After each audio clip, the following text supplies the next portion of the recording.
अज्ञानातिमिरान्धस्य ज्ञानाञ्जनशलाकया चक्षुरुन्मीलितं येन तस्मै श्रीगुरवे नमः। वन्देऽहं श्रीगुरो श्रीयुतपदकमलं श्रीगुरून् वैष्णवांश्च श्रीरूपं साग्रजातं सहगण रघुनाथान्वितं तं सजीवं साद्वैतं सावधूतं परिजनसहितं कृष्णचैतन्यदेवं श्रीराधाकृष्णपादान् सहगणललिता श्रीविशाखान्वितांश्च। हे कृष्ण करुणा सिन्धो दीनबन्धो जगद्पते गोपेश गोपिका कान्ता राधा कान्ता नमोऽस्तु ते। तप्तकाञ्चन गौराङ्गी राधे वृन्दावनेश्वरी वृषभानुसुते देवी प्रणमामि हरिप्रिये। वाञ्छाकल्पतरुभ्यश्च कृपासिन्धुभ्य एव च पतितानां पावनेभ्यो वैष्णवेभ्यो नमो नमः। नमो ॐ विष्णुपादाय कृष्णप्रेष्ठाय भूतले श्रीमते भक्तिवेदान्त स्वामिन् इति नामिने। नमस्ते सरस्वती देवे गौरवाणी प्रचारिणे निर्विशेषशून्यवादी पाश्चात्यदेशधारिणे। जय श्रीकृष्ण चैतन्य प्रभु नित्यानन्द श्री अद्वैत गदाधर श्रीवासादि गौरभक्तवृन्द। हरे कृष्ण कृष्ण कृष्ण हरे हरे हरे राम राम राम हरे हरे। मुखं करोति वाचालं भङ्गुं लङ्घयते गिरिं यद्गिरिबातमहं वन्दे श्रीगुरुं दीनधारिणं परमानन्दमाधवं श्रीचैतन्य ईश्वरं। कृष्णाय वासुदेवाय देवकीनन्दनाय च नन्दगोपकुमाराय गोविन्दाय नमो नमः। ॐ नमो भगवते वासुदेवाय। ॐ नमो भगवते वासुदेवाय। ॐ नमो भगवते वासुदेवाय। हरे कृष्ण। भगवद्गीதை அத்தியாயம் 10 ஸ்லோகம் 9. மச்சித்தா மத்கத பிராணா போதயந்த பரஸ்பரம் கதயந்தஸ்ச மாம் நித்யம் துஷ்யந்தி ச ரமந்தி ச. எனது தூய பக்தர்களின் சிந்தனைகள் என்னில் மூழ்கியுள்ளன. அவர்களது வாழ்க்கை எனது தொண்டிற்காக அர்ப்பணிக்கப்பட்டுள்ளது. மேலும் என்னை பற்றி தங்களுக்குள் உரையாடுவதிலும் ஒருவருக்கொருவர் உபதேசித்துக் கொள்வதிலும் இவர்கள் பெரும் திருப்தியும் ஆனந்தமும் அடைகின்றனர். சதுஸ்லோகி பகவத்கீதாவில் 2வது ஸ்லோகம் இல்லையா? முதல் ஸ்லோகத்தில் கிருஷ்ணர் தான் முழுமுதற் கடவுள் இல்லையா, கிருஷ்ணர் தான் ஜட ஆன்மீக உலகங்கள் அனைத்திற்கும் மூலம் அப்படின்னு சொல்லி பார்த்தோம். கிருஷ்ணர் தான் பரம அனுபவிப்பாளர் அப்படின்னு சொல்லி கிருஷ்ணரை பற்றி முழுமையான உண்மையை யார் உணர்ந்து கொள்கிறார்களோ அவர்கள் பகவானுடைய பக்தி தொண்டில் மனப்பூர்வமாக தம்மை ஈடுபடுத்தி கொள்கின்றனர் அப்படின்னு சொல்லி நம்ம பார்த்தோம் இல்லையா? அப்போ இந்த ஸ்லோகத்தில் பார்த்தோம்னா தூய பக்தர்களை பற்றி இங்கே சொல்லப்பட்டிருக்கு. சில பிரபுபாதர் இங்கே சொல்கிறாங்க தூய பக்தர்களுடைய இயல்புகள், அவங்க எந்த மாதிரி இருப்பாங்க தூய பக்தர்கள் அப்படின்னு சொல்லும் போதும் அதை பற்றி இங்கே சொல்லப்படுது. ஏன்னா பக்தர்களை பொறுத்தவரையிலும் பௌதிகமான இன்பத்தில் ஆர்வமே இல்லை. ஏன்னா பகவான் பார்த்தோம்னா எப்படின்னா முக்குணங்களுக்கு அப்பாற்பட்டவர். இந்த பௌதீக சக்தியையே பகவான் பார்க்கிறார்.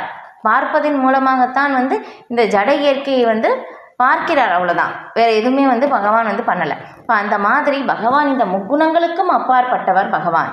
இப்போ அதே மாதிரி தான் தூய பக்தர்களும் பகவானை யார் ஒரு தூய பக்தர் முழுமையாக சரணடைந்திருக்கிறார்களோ அவர்களும் இந்த முக்குணங்களுக்கு அப்பாற்பட்டவர்களாக இருக்கிறார்கள்.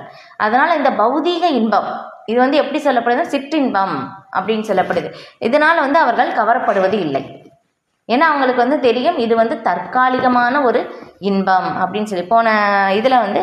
போன வாரம் வந்து பிரபு வந்து கேட்டாங்க இல்லையா, இந்த இஸ்கானில் வந்து எல்லாத்தையும் வந்து துறக்க சொல்கிறாங்க அப்படின்னு சொல்லிட்டோம். ஏன்னா வந்து இந்த தூய பக்தர்கள் வந்து எப்படி புரிஞ்சுக்கிறாங்கன்னா, இந்த பௌதீக உலகத்தில் வந்து பொறுத்தவரையிலும் எல்லாமே வந்து தற்காலிகமானது, எதுவும் நிரந்தரம் இல்லை அப்படின்னு சொல்லி அந்த நிலையற்ற தன்மையை வந்து அவங்க புரிந்து கொண்டு அதன் மீது அவர்கள் பற்றின்மையை வளர்த்து கொள்கிறார்கள் இல்லையா. எப்படி இருந்தாலும் பாருங்களேன், காலத்தால் எல்லாம் உருமாற்றம் அடைகின்றது இல்லையா. நம்ம சிறு வயதில் இருந்தோம், இப்போ அந்த சிறு வயது வந்து நம்ம ஃபோட்டோ தான் பார்க்க முடியும். அந்த சிறு வயது நம்மளுடைய இளமை பருவம் திரும்பி வராது இல்லையா. சிறு குழந்தை பருவம் நமக்கு திரும்பி வராது இல்லையா. நம்ம என்ன நினச்சாலும் அந்த நிலைமை வந்து வராது இல்லையா. ஒரு கட்டத்தில் வந்து இந்த உடல் வந்து கண்டிப்பாக அழிந்து போகும். இந்த உடல் 6 மாற்றத்திற்கும் உட்பட்டதாக வந்து இருக்குது. அப்போ வந்து இந்த பௌதிகமான இந்த உலகமே வந்து தற்காலிகமானது, இப்போ இந்த உடலே வந்து தற்காலிகமானது இல்லையா. இப்போ இந்த உலகத்தில் இருக்கின்ற அனைத்துமே வந்து தற்காலிகமானதாக இருக்கும்போது அப்போ வந்து நமக்குன்னு அப்படின்னு சொல்லி என்ன ஒரு சொந்தமாக வந்து இருக்க முடியும் இல்லையா. எதுவுமே வந்து நம்ம கொண்டு போகவும் முடியாது இல்லையா. இப்போ இந்த ஒரு உண்மையான ஒரு நிலையை வந்து நாம் என்ன பண்ணுவோம்னா, ஒரு குறிப்பிட்ட ஒரு நேரத்தில் மட்டும் இந்த மாதிரி ஒரு தத்துவமாக வந்து நம்ம பேசுவோம். அதுக்கப்புறம் என்ன ஆகும்னா நம்ம மறந்துடுவோம். ஆனால் தூய பக்தர்கள் வந்து எப்படின்னா, எந்த ஒரு பொருளை ஒரு கவர்ச்சிகரமான பொருள், ஏன்னா மாயா சக்தி வந்து எப்படின்னா நம்ம வந்து நிறைய விதவிதமான கவர்ச்சிகள் வந்து கொடுத்து நம்மை வந்து கவர்ந்து இழுக்கின்றது நம்முடைய புலன்களின் மூலமாக. அந்த மாதிரி ஒரு சூழ்நிலை வந்து இந்த பௌதிக உலகத்தில் வந்து இருக்குது. ஆனால் தூய பக்தர்கள் இதனால் கவரப்படுவதில்லை. ஏன்னா அவங்களுக்கு வந்து தெரியும் இது எல்லாமே ஒரு தற்காலிகமான ஒரு தோற்றம், எதுவுமே வந்து நிரந்தரம் இல்லை அப்படின்னு சொல்லிட்டு. இப்போ அந்த பொருளின் மீது நம்ம எந்த அளவுக்கு பற்றுதல் வைக்கிறோமோ அதன் பற்றுதலின் மூலமாக நமக்கு துன்பம் ஏற்படும் அப்படின்னு சொல்லி அவங்க எல்லா சூழ்நிலையிலும் வந்து ஞாபகம் வச்சுருப்பாங்க. இப்போ அதனால தான் வந்து அவங்க என்ன பண்ணுவாங்கன்னா, அந்த எந்த பொருளின் மேலும் அவங்களுக்கு வந்து பற்றுதல் இல்லாமல் வந்து செயல்படுவாங்க. அதனால் இதுலேயும் வந்து துறப்பதில்லை அவர்கள். அவங்க எதையும் வந்து அவர்கள் துறப்பதில்லை. ஆனால் எல்லாவற்றையும் ஏற்றுக்கொண்டு எல்லாமே பகவானுக்கு சொந்தமானது அப்படின்னு சொல்லி பகவானுடைய சேவையில் வந்து பற்றின்றி வந்து அர்ப்பணிக்கிறார்கள். இதுதான் பதம் வந்து புரிந்து கொள்வது ரொம்ப கடினம். ஆன்மீகம் வந்து சொல்கிறது வந்து என்னென்னா, புரிந்து கொள்வது ரொம்ப ரொம்ப கடினம். எல்லாராலையும் புரிந்து கொள்ள முடியுமா அப்படின்னு சொன்னோம்னா முடியாத காரியம். அது இங்கே வந்து அதனால் வந்து அப்போ பக்தர்களுக்கு வந்து செயல்கள் செய்யணும் இல்லையா. அவங்களுக்கு பௌதிக செயல்களில் நாட்டம் இல்லை, அவங்களுக்கு விருப்பமும் இல்லை. ஏன்னா அவங்க முக்குணங்களை கடந்தவர்கள். பகவான் எப்படி முக்குணங்களை கடந்து நின்று எப்படி சொல்லப்படுதுன்னா, பகவானுடைய செயல்கள் எல்லாமே வந்து உன்னதமானது அப்படின்னு சொல்லப்படுது. இப்போ உன்னதமானது அப்படின்னா என்னக்கா, முக்குணங்களை தாண்டியது. சத்வகுணம், ரஜோகுணம், தமோகுணம் அப்படின்னு சொல்லி இந்த முக்குணங்களை தாண்டியது. நம்ம செய்கிற செயல்கள் எல்லாமே வந்து எப்படின்னா இந்த முக்குணங்களுக்கு உட்பட்டது தான் இல்லையா. ஜட பொருள் கூட முக்குணங்களுக்கு உட்பட்டது தான், எல்லாமே பஞ்சபூதங்களால் ஆனது தான் இல்லையா. ஆனால் வந்து பகவான் எப்படின்னா இதுக்கு எல்லாத்துக்கும் அப்பாற்பட்டவர், உன்னதமானவர், நித்திய தன்மை உடையவர். ஆன்மீக உலகத்தில் இருப்பது அனைத்து ஒவ்வொரு பொருளும் வந்து எப்படின்னா சச்சிதானந்த ரூபத்தை உடையது. அங்கே இருக்கின்ற அனைத்துமே வந்து உணர்வுள்ளது, ஜடப்பொருள் வந்து கிடையாது. அங்கே எல்லாமே வந்து ஆன்மீகத்தன்மை கூடியது. அங்கே மரங்கள், பசுக்கள், அங்கே இருக்கின்ற ஒவ்வொரு இதுவுமே வந்து எல்லா ஜீவன்களும் உயிரினங்களுமே வந்து எல்லாமே ஆன்மீகமயமானது. நாமளும் ஆன்மீகத்தன்மை வாய்ந்தவர்கள் தான். நாமளும் வந்து பகவானுடைய நடுத்தர சக்தியாக இருக்கின்றோம். ஆனால் இந்த ஜட இயற்கை வந்து பார்த்தோம்னா தாழ்ந்த சக்தியாக வந்து இருக்குது.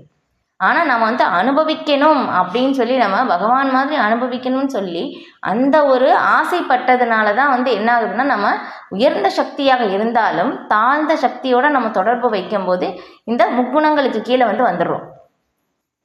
நம்ம வந்து உண்மையிலே வந்து இந்த முக்குணங்களுக்கு அப்பாற்பட்டவர்கள், நம்ம இந்த உடலுக்கு அப்பாற்பட்டவர்கள். நாமளும் பகவான் மாதிரி உன்னதமானவர்கள். ஆனந்தமயோபியாசாத்.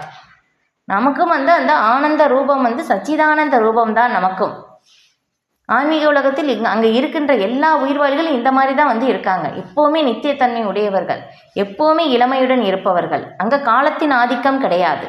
அதனால் எதுவுமே வந்து அழுகுவதும் இல்லை. பூ எப்போவுமே வந்து ஃப்ரெஷ்ஷாக தான் இருக்கும் அங்கே இருக்கிறது எல்லாமே. இங்கே வந்து பார்த்தோம்னா காலத்தால் அழியக்கூடியதாக வந்து இருக்குது. அங்கே முக்குணங்களுடைய தாக்கம் கூட அங்கே வந்து இல்லை. அங்கே பொறாமை இல்லை, கவலை இல்லை, தூக்கம் இல்லை, பசி இல்லை, தாகம் இல்லை இல்லையா, பயம் இல்லை. இந்த பௌதிக உலகத்தில் தான் எல்லாமே வந்து இருக்குது. இந்த உடலுக்குத்தான் பசி, தாகம், தூக்கம், பயம் இல்லை எல்லாமே வாமா. ஆனால் ஆத்மாவுக்கு எதுவுமே கிடையாது. அப்போ வந்து நம்ம அந்த மாதிரி உன்னதமானவர்கள். ஆனால் வந்து நம்ம அனுபவிக்கணும்னு சொல்லி அந்த ஒரு ஆசையின் மூலமாக நாம் என்ன பண்ணிட்டோம்னா இந்த உடலை எடுத்து வந்ததினால் இது எல்லாமே வந்து நம்ம வந்து தொடருது. ஜட இயற்கையோடு நம்ம தொடர்பு கொண்டதினால் நமக்கு நான் இந்த உடல் அப்படின்னு சொல்லி நினைக்கும் போது பசி, தாகம், பயம், துக்கம், மரணம், வியாதி இது எல்லாமே வந்து வருது. இது எல்லாமே வந்து என்ன காரணம்னா இந்த உடல் தான் காரணம் இல்லையா? சில பிரபுபாதர் வந்து அவங்களுடைய சொற்பொழிவில் வந்து சொல்லும்போது எப்படி சொல்கிறாங்கன்னா, நம்மளுடைய எல்லா துன்பத்துக்கும் வந்து ஒரே காரணமாக இருப்பது இந்த உடல் தான் அப்படின்னு சொல்லி வந்தும் சில பிரபுபாதர் வந்து சொல்கிறாங்க. இப்போ இதே வந்து சனத்குமாரர்கள் பிருத்து மகாராஜாவுக்கு உபதேசம் செய்யும் போதும் சொல்கிறாங்க, நம்முடைய எல்லா துன்பங்களுக்கும் காரணம் வந்து ஆசைதான். நான் அனுபவிக்கணும், பகவான் மாதிரி அனுபவிக்கணும் அப்படின்னு சொல்லி நினச்சதுனால தான் ஓகே. அப்போ அதுக்காக பகவான் இதுக்கு ஏற்பாடு செஞ்சு கொடுக்குறாங்க இல்லையா? நம்ம அனுபவிக்கணும் அப்படின்னாக்கா நமக்கு ஒரு உடல் வேணும் இல்லையா? ஏன்னா வந்து ஆன்மீக உலகத்தில் வந்து நம்முடைய நித்தியமான நிலை வந்து பகவானுக்கு சேவை செய்வது தான் ஆத்மாவுடைய நிலை. அப்போ வந்து நம்ம அனுபவிக்கணும்னா அந்த நிலையிலிருந்து நம்மளால் அனுபவிக்க முடியாததுனால அப்போ அதுக்காக ஒரு உலகம் வேணும் இல்லையா? அதுக்காக வந்து ஒரு உடல் வேணும். இப்போ பகவான் வந்து பார்க்குறாங்க இந்த ஆத்மாக்களுக்கு வந்து எத்தனை வகையான ஆசை இருக்குது அப்படின்னு சொல்லி பார்க்கும்போது 84 லட்சம் வகையான ஆசைகள் வந்து இருக்காமா. இப்போ அதனால் 84 லட்சம் வகையான உயிரினங்கள் பரிணாம வளர்ச்சியின் மூலமாக நம்ம வந்து கொஞ்சம் கொஞ்சமாக எல்லா உடல்களையும் எடுத்து அனுபவித்து இப்போ மனித பிறவிக்கு வந்து வந்திருக்கோம் இல்லையா? அப்போ இந்த மனித பிறவியின் மூலமாகத்தான் நம்ம திரும்பி பகவானிடம் செல்வதற்கான ஒரு வாய்ப்பு. அதுக்காக தான் இந்த பௌதிக உலகமே வந்து படைக்கப்பட்டிருக்கு. நிறைய இடத்துல இருந்து ஸ்ரீமத் பாகவதத்துலேருந்து திரும்ப திரும்ப விளக்கப்பட்டிருக்கு. பகவத்கீதை, ஸ்ரீமத் பாகவதத்தில் இந்த பிரபஞ்ச தோற்றத்தின் நோக்கமே என்னன்னா, நம்ம வந்து கிருஷ்ணரை புரிந்து கொண்டு பகவானுக்கும் நமக்கும் இருக்கின்ற அந்த உறவை புரிந்து கொண்டு நம்ம திரும்பி பகவானிடம் செல்வது. அந்த ஒரு நோக்கத்திற்காக மட்டுமே வந்து இந்த பௌதிக உலகம் வந்து படைக்கப்பட்டிருக்கு. இப்போ அதுக்காக தான் வந்து இந்த சாஸ்திரங்கள் எல்லாமே வந்து நமக்கு கொடுக்கப்பட்டிருக்கு. இப்போ அதனால் வந்து அப்போ வந்து பக்தர்களுக்கு இந்த பௌதிக உலகத்தில் செய்யக்கூடிய காரியம் எதுவுமே கிடையாது. அப்போ வந்து அவங்க செய்யணும் இல்லையா? அப்போ வந்து பகவான் இங்கே வர்ற 3 நோக்கத்திற்காக வருகிறார் அப்படின்னு சொல்லி நம்ம 4வது அத்தியாயத்திலிருந்து பார்க்குறோம் இல்லையா? பக்தர்களை காத்து அசுரர்களை அழித்து தர்மத்தை நிலைநாட்ட பகவான் வருகிறார் அப்படின்னு சொல்லி. இப்போ அசுரர்களை அழிப்பதற்கு பகவான் வர தேவையில்லை, பகவானுடைய சக்திகளே போதும். ஆனால் பகவான் வர்ற ஒரே நோக்கம் என்னென்னா பக்தர்களை காப்பதற்காக. அப்போ அவர்களுக்கும் வந்து என்னென்னா அவர்களுக்கும் செயல்கள் செய்யணும், அவர்களும் எதையோ வந்து பேசணும் இல்லையா? அப்போ அதுக்காக தான் பகவான் வந்து இந்த லீலைகள் எல்லாமே வந்து செய்கிறாங்க. பக்தர்களுக்காக தான் இந்த லீலைகள் எல்லாமே வந்து முக்கியமாக செய்யப்படுது. இப்போ அதான் இங்கே வந்து சொல்லப்படுது, எனது தூய பக்தர்களின் சிந்தனைகள் எண்ணில் மூழ்கியுள்ளன இல்லையா? நம்முடைய எண்ணம் தான் வந்து ஆசையாக உருமாறுது. ஆனால் வந்து நம்ம வந்து எந்த மாதிரி ஆசைகள் வச்சுருக்கோம்னா, ஏன்னா ஆசையே இல்லாமல் வந்து யாராலையும் இருக்க முடியாது. இன்றைக்கி தான் படித்தேங்க ஸ்ரீமத் பாகவதத்தில். இப்போ அதில் வந்து பிரபுபாதர் வந்து எழுதுகிறாங்க, ஆசையே இல்லாதவர் யாருமே இருக்க முடியாது, ஆசை இல்லாதவர்கள் அவர்கள் இறந்தவர்களுக்கு சமம் அப்படின்னு வந்து சொல்கிறாங்க. ஏன்னா வந்து ஒரு ஜீவனால் வந்து ஆசை இல்லாமல் வந்து இருக்க முடியாது. ஆனால் அந்த ஆசையை வந்து ஜட ஆசையை வந்து இருக்கிறத ஆன்மீகமான ஆசையாக வந்து நாம் மாற்ற வேண்டும் அப்படின்னு சொல்லி வந்து சொல்லப்படுது. அப்போ கிருஷ்ணருக்கு என்ன விருப்பமோ அந்த விருப்பத்தோடு நம்மளுடைய விருப்பத்தை வந்து நாம் ஒருங்கிணைக்க வேண்டும். இப்போ அதுதான் வந்து உண்மையான ஆனந்தத்தை வந்து கொடுக்கும். அப்போ கிருஷ்ணரை பற்றின சிந்தனைகள் தான் வந்து நமக்கு, இப்போ அதுதான் தூய பக்தர்களின் சிந்தனைகள் எண்ணில் மூழ்கியுள்ளன இல்லையா? இன்னைக்கு வந்து மிகப்பெரிய ஆச்சாரியார் ஜெயதேவ கோஸ்வாமி நிறைய பேர் கேள்விப்பட்டிருப்பீங்க. இப்போ வந்து அவங்க வந்து கீதா கோவிந்தம் அப்படின்னு சொல்லி அஷ்டபதி, தசாவதார ஸ்தோத்திரம் அது எல்லாமே வந்து அவங்க நிறைய வந்து பாடல்கள் வந்து எழுதியிருக்காங்க. இங்கே இதில் ஜெகநாத் பூரி தாமில் வந்து அங்கே வந்து தினமும் வந்து அஷ்டபதி வந்து பாடுவாங்களாமா. ஜெகநாதருக்கு வந்து ரொம்ப பிடிக்கும் அப்படின்னு சொல்லி. இப்போ அங்கே இருக்கிற ஒரு மாதாஜி கூட வந்து ஒரு இதில் சேலையிலேயே வந்து அந்த அஷ்டபதி எல்லாமே வந்து இது பண்ணியிருக்காங்க. அந்த மாதிரி பண்ணி பகவான் ஜெகநாதருக்கு ஆடையாக வந்து அணிவிச்சிருக்காங்க.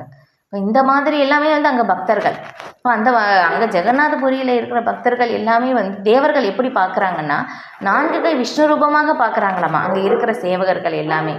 ஏன்னா ஜெகநாத்புரி தாமில் வந்து பரம்பரையாக ஜெகநாதருக்கு வந்து சேவை செய்கிறாங்க.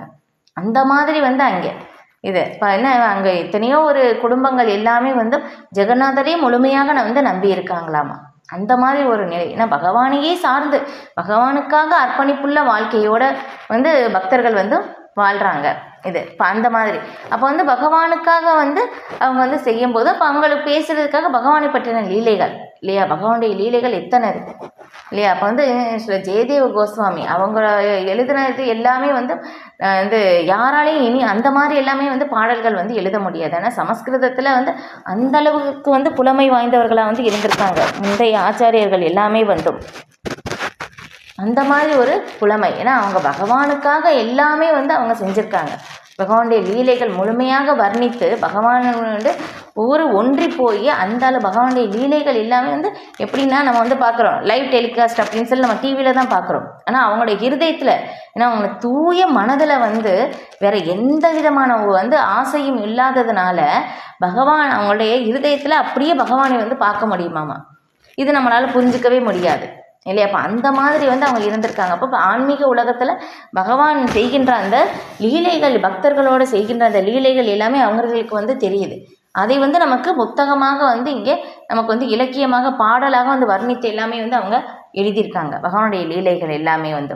இப்போ அந்த மாதிரி இப்போ வந்து அவங்களுடைய வாழ்க்கை வந்து எல்லாமே பகவானுடைய சேவைக்காகவே வந்து அர்ப்பணிக்கப்பட்டிருக்கு. இன்றைக்கி வந்து பாருங்கள் கரெக்டாக சரியான ஒரு நாள் இன்றைக்கி நம்ம படிக்கிறது இந்த ஸ்லோகமும் அதுக்கும் வந்து சரியான விதத்தில் வந்து பொருந்தது இல்லையா. தூய பக்தர்களை பற்றி வந்து நம்ம பேசுவது.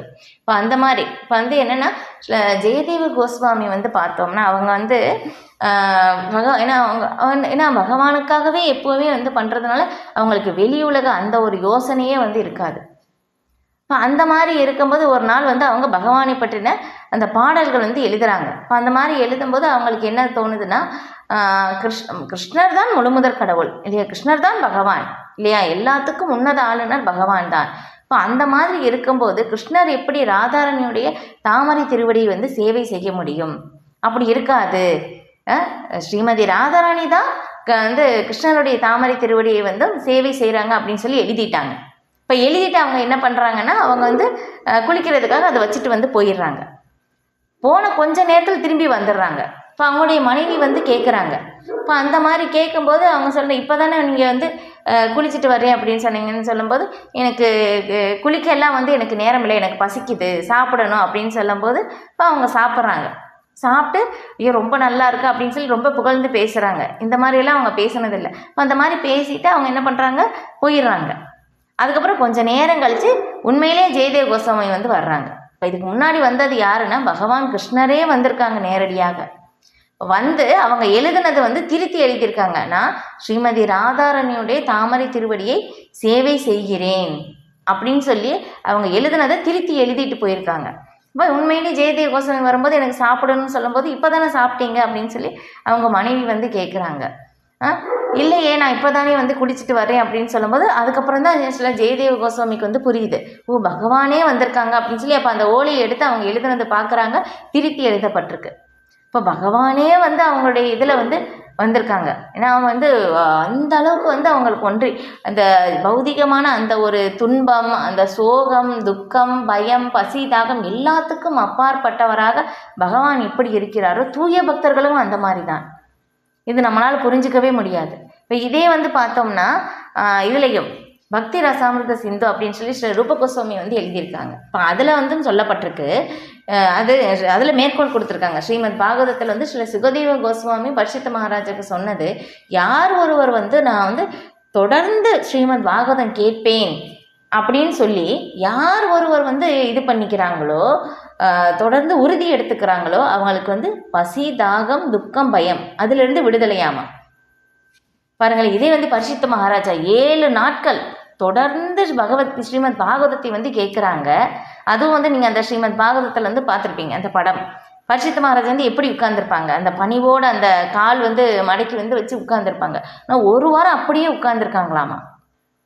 பாருங்களேன், அப்போ வந்து அந்த மாதிரி வந்து அவங்க உட்காந்து அப்போ வந்து பரிசுத்த மகாராஜா கூட சொல்கிறாங்க ஸ்ரீமத் பாகவதத்தை இதில் சுகதேவ கோஸ்வாமி கிட்ட சொல்லும் போதும், நீங்கள் வந்து பகவானை பற்றி தொடர்ந்து எனக்கு வந்து உங்ககிட்ட இருந்து நான் கேட்கறதுனால எனக்கு வந்து சோர்வே ஏற்படலை அப்படின்னு வந்து சொல்கிறாங்க. அதான் ஒரு தூய பக்தர்கள் எப்படி சில சுகதேவ கோஸ்வாமி போன்ற அந்த உன்னத பக்தர்கள் அவர்களிடமிருந்து நம்ம வந்து இந்த மாதிரி ஸ்ரீமத் பாகவதத்தை கேட்கும் போதும் பசி, தாகம், சோர்வு இந்த மாதிரி பௌதிகமான வந்து ஒரு துன்பமயமான சூழ்நிலையே நமக்கு ஏற்படாது.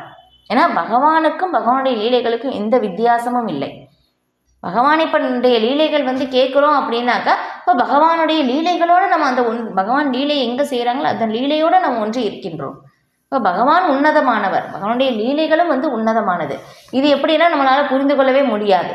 ஏன்னா நம்முடைய பௌதிக புலன்களுக்கும் அறிவிற்கும் அப்பாற்பட்ட இந்த ஒரு செயல்.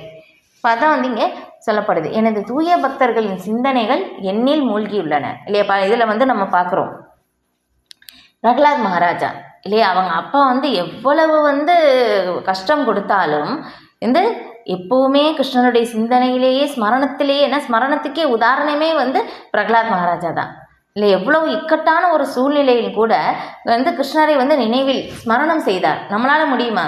ஏன்னா பரீட்சித் மகாராஜ் 7வது நாள் பாம்பு தீண்டி வந்து அவங்க வந்து இறக்க போகிறாங்க இல்லையா. நம்ம வந்து இப்போ வந்து நம்ம வந்து கேட்டுட்ருக்கோம் இல்லையா, உபன்யாசம் வந்து கேட்டுட்ருக்கோம். இப்போ இந்த நேரத்தில் பாம்பு வந்துடுச்சு அப்படின்னு சொல்லும்போது நமக்கு என்ன ஆகும் இல்லையா, நம்ம எந்திரிச்சு போயிடுவோம் இல்லையா. நம்ம கவனமே கிருஷ்ணரை வந்து கிருஷ்ணான்னு சொல்லி கூப்பிடணுன்னே நமக்கு தோணாது. ஆனால் அவங்களுக்கு 7வது நாள் பாம்பு தீண்டி இறக்க போகிறோம் அப்படின்னு சொல்லி அந்த ஒரு நிலையை கூட மறந்து பரீட்சித் மகாராஜா வந்து கேட்குறாங்க இல்லையா. பிரகலாத் மகாராஜா அவங்க அப்பா வந்து எவ்வளவு துன்பம் இல்லையா, ஒரு விஷ ஜந்துக்கள் அந்த இதில் நடுவில் வந்து உட்கார வைக்கிறாங்க. அந்த நிலையிலையும் வந்து கிருஷ்ணனுடைய நாமத்தை வந்து ஜபிக்கிறாங்க. ஓம் நமோ பகவதே வாசுதேவாயா அப்படின்னு சொல்லி இல்லையா. மலையிலேருந்து தூக்கி போடுறாங்க, அப்போவும் பகவானுடைய நாமத்தை வந்து ஜபிக்கிறாங்க இல்லையா. அதான் இப்போ வந்து முழுக்க முழுக்க தூய பக்தர்களுடைய சிந்தனைகள் எல்லாமே வந்து கிருஷ்ணருடைய நிலைவில் வந்து மூழ்கி இருப்பதனால் என்னாகும்னா இந்த பௌதிகமான எந்த ஒரு சூழ்நிலையும் அவர்களை வந்து பாதிக்காது. ஆனால் நமக்கு தான் வந்து பாதிக்கும். ஏன்னா நாம் வந்து எப்படி நினைக்கிறோம், நான் இந்த உடல் அப்படின்னு சொல்லி நினைக்கிறோம். ஆனால் அவங்க இருப்பது எல்லாமே வந்து நம்ம இங்கே படிக்கிறோம் ஆத்மா அப்படின்னு சொல்லி. ஆனால் அவங்க செயல்படுவது எல்லாமே நான் ஜீவாத்மா அப்படின்னு சொல்லி அந்த ஒரு தளத்திலிருந்து அவர்கள் வந்து செயல்படுகிறார்கள். இப்போ அதனால் வந்து அவங்களுக்கு இந்த பௌதிகமான அந்த ஒரு சூழ்நிலை எதுவுமே பாதிப்பு இல்லை. இப்போ அவர்களது வாழ்க்கை எனது தொண்டிற்காக அர்ப்பணிக்கப்பட்டுள்ளது. இப்போ அவங்களுக்கு வந்து பேசணும் இல்லையா, எதையாவது நம்ம வந்து பேசணும். அப்போ வந்து என்ன ஆகும்னா அப்போ பகவானை பற்றி வந்து பேசிக்குவாங்க. அவங்களுடைய உணர்ந்தது பகவான் பற்றி அவங்க என்ன உணர்ந்தாங்களோ இப்போ அது வந்து ஒரு பக்தரும் இன்னொரு பக்தரும் சேர்ந்தாங்கன்னா பேசுவது என்னென்னா, ஏன்னா பரீட்சித் மகாராஜா தூய பக்தர் இல்லை, சுகதேவ கோஸ்வாமி வந்து தூய பக்தர். இப்போ ரெண்டு பேருமே சந்திக்கும் போது என்ன ஆகுதுன்னா பகவானை பற்றி வந்து பேசிக்கிறாங்க.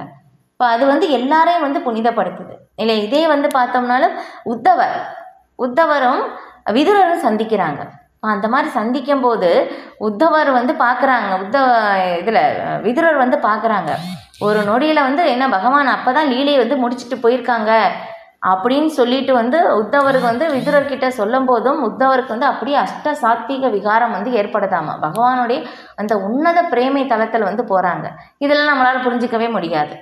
அது எந்த மாதிரி நிலையா அந்த அஷ்ட சாத்விக விகாரம் அதை பற்றியெல்லாம் ஸ்ரீமத் பாகவதத்துலேருந்தும் விளக்கப்பட்டிருக்கு. இப்போ உடல் நடுங்குவது, கண்களில் தாரையாக தண்ணி வருவது, இதே வந்து இதில் சிக்ஷாஷ்டகத்துலேயும் சைத்தன்ய மகாபிரபு வந்து சொல்லுவாங்க, உங்களுடைய நாமத்தை சொல்லும்போது எப்போது என்னுடைய உடல் வந்து சிலிர்க்கும், என்னுடைய தொண்டை வந்து எப்போது அடைத்து கொள்ளும், கண்களில் தாரையாக எப்போது தண்ணீர் வரும் இல்லையா. அந்த ஒரு மனநிலையிலிருந்து நாம் வந்து பகவானுடைய நாமத்தை வந்து ஜபிக்க வேண்டுமாமா. தூய பக்தர்கள் அந்த மாதிரி உன்னத பிரேமையில் வந்து பகவானோட மூழ்கி இருக்காங்க. கிருஷ்ணா அப்படின்னு சொன்னாலே அவங்க அந்த ஆனந்த பரவச நிலையில் வந்து போயிடுவாங்களாமா. ஏன்னா கிருஷ்ணனுடைய நாமத்துக்கும் கிருஷ்ணருக்கும் எந்த வேறுபாடும் இல்லை. நாம் இன்னும் அந்த நிலைக்கு வரலை. நாம் வந்து இப்போ வந்து பண்ணுறதுலையே வந்து பார்த்தோம்னாலும் நம்ம நாமத்திலேயே 3 விதமான நாமம் வந்து சொல்லப்படுது. முதல்ல வந்து நம்ம சொல்லப்போது அபராதத்தோடு நாம் வந்து ஜபம் பண்ணுறோம். 2வது நாமபாச நிலை, 3வது தான் சுத்த நாமம். ஹரிநாம சிந்தாமணியிலையும் வந்து சொல்லப்பட்டிருக்கு. சில பிரபுபாதரும் இதை வந்து விளக்குகிறார். அப்போ அந்த சுத்த நாமம் அவங்க கிருஷ்ணா அப்படின்னு சொல்லும்போது அப்போ அந்த உன்னத பிரேமை தளத்தில் வந்து உயர்றாங்க. அதுதான் அப்போ இங்கே விளக்கப்பட்டது எல்லாமே வந்து தூய பக்தர்களை பற்றி தான். நாம் எல்லாருமே வந்து பார்த்தோம்னாலும் இன்னும் நம்ம பக்தர்கள், தூய பக்தர்கள் வந்து இன்னும் ஆகலை. அதுதான் வந்து சொல்லப்படுது. அப்போ வந்து பகவானை பற்றி வந்து உரையாடி கொள்வதிலும் உபதேசித்து கொள்வதிலும் பெரும் திருப்தியும் ஆனந்தமும் அடைகின்றனர். இதே வந்து பார்த்தோம்னாலும் ஸ்ரீமத் பாகவதத்தில் வந்து சொல்லப்பட்டிருக்கு. ஏன்னா ஒவ்வொரு தேவர்களை வழிபடும் போது ஒவ்வொரு வரம் வந்து ஒரு வரம் தேவைன்னா ஒவ்வொரு தேவரை வந்து வழிபடணும் இல்லையா. இந்த மாதிரி அழகு வேணும், இல்லைன்னா செல்வம் வேணும் அப்படின்னாக்கா இவர்களை வழிபடணும் அப்படின்னு வந்து சொல்கிறாங்க. அப்போ உடனே பலன் கிடைப்பதும் நிச்சயம் அப்படின்னாலும் இப்போ பகவான் கிருஷ்ணரை வழிபடுவதனால் என்ன பயன் அப்படின்னு சொல்லி வந்து அதையும் வந்து ஸ்ரீமத் பாகவதத்திலிருந்து விளக்கப்படுது. ஏன்னா பகவானுடைய செயல்கள், பகவானுடைய செயல்கள், கிருஷ்ணனுடைய நாமம், கிருஷ்ணனுடைய குணங்கள், கிருஷ்ணனுடைய லீலைகள், கிருஷ்ணரோட எது எது சம்மந்தப்பட்டு இருக்கோ அது எல்லாமே வந்து உன்னதமானது அப்படின்னாக்கா முக்குணங்களுக்கு அப்பாற்பட்டது. இப்போ முக்குணங்களுக்கு அப்பாற்பட்டு இருப்பதனால பகவானை பற்றி வந்து அந்த செய்திகளை நம்ம கேட்கும்போது என்ன ஆகுமாமா, இந்த பௌதிகமான இருக்கின்ற அந்த துன்பங்கள், எப்படி நம்ம இருக்கிறது வந்து இந்த பௌதிக சாகரம் இல்லையா, சில நேரம் வந்து இந்த கடலில் வந்து நம்ம பயணம் செய்கிற மாதிரி இந்த பௌதிக உலகத்தில் இருப்பது. சில நேரம் வந்து அலைகள் வந்து ரொம்ப ஸ்மூத்தாக இருக்கும், சில நேரம் ரொம்ப வேகமாக வரும் இல்லையா. நமக்கு இந்த அனுபவம் வந்து இருக்கும் இல்லையா. சில நேரத்தில் துன்பம் வந்து வாழ்க்கை ஸ்மூத்தாக போகும், சில நேரம் வந்து வாழ்க்கையை வந்து ரொம்ப வந்து இடிக்கிற மாதிரி இருக்கும் இல்லையா. எல்லா பக்கம் வந்து ரொம்ப டைட் ஆகும் இல்லையா. அந்த ஒரு சூழ்நிலையை நம்ம வந்து அனுபவிச்சிருக்கோம். இப்போ இந்த மாதிரி வந்து நம்முடைய நிலை வந்து போயிட்டுருக்கு இல்லையா. அப்போ இந்த மாதிரி வந்து பௌதிக வாழ்க்கையை வந்து போயிட்டுருக்கும் போதும் அதில் ஒரு செகண்டு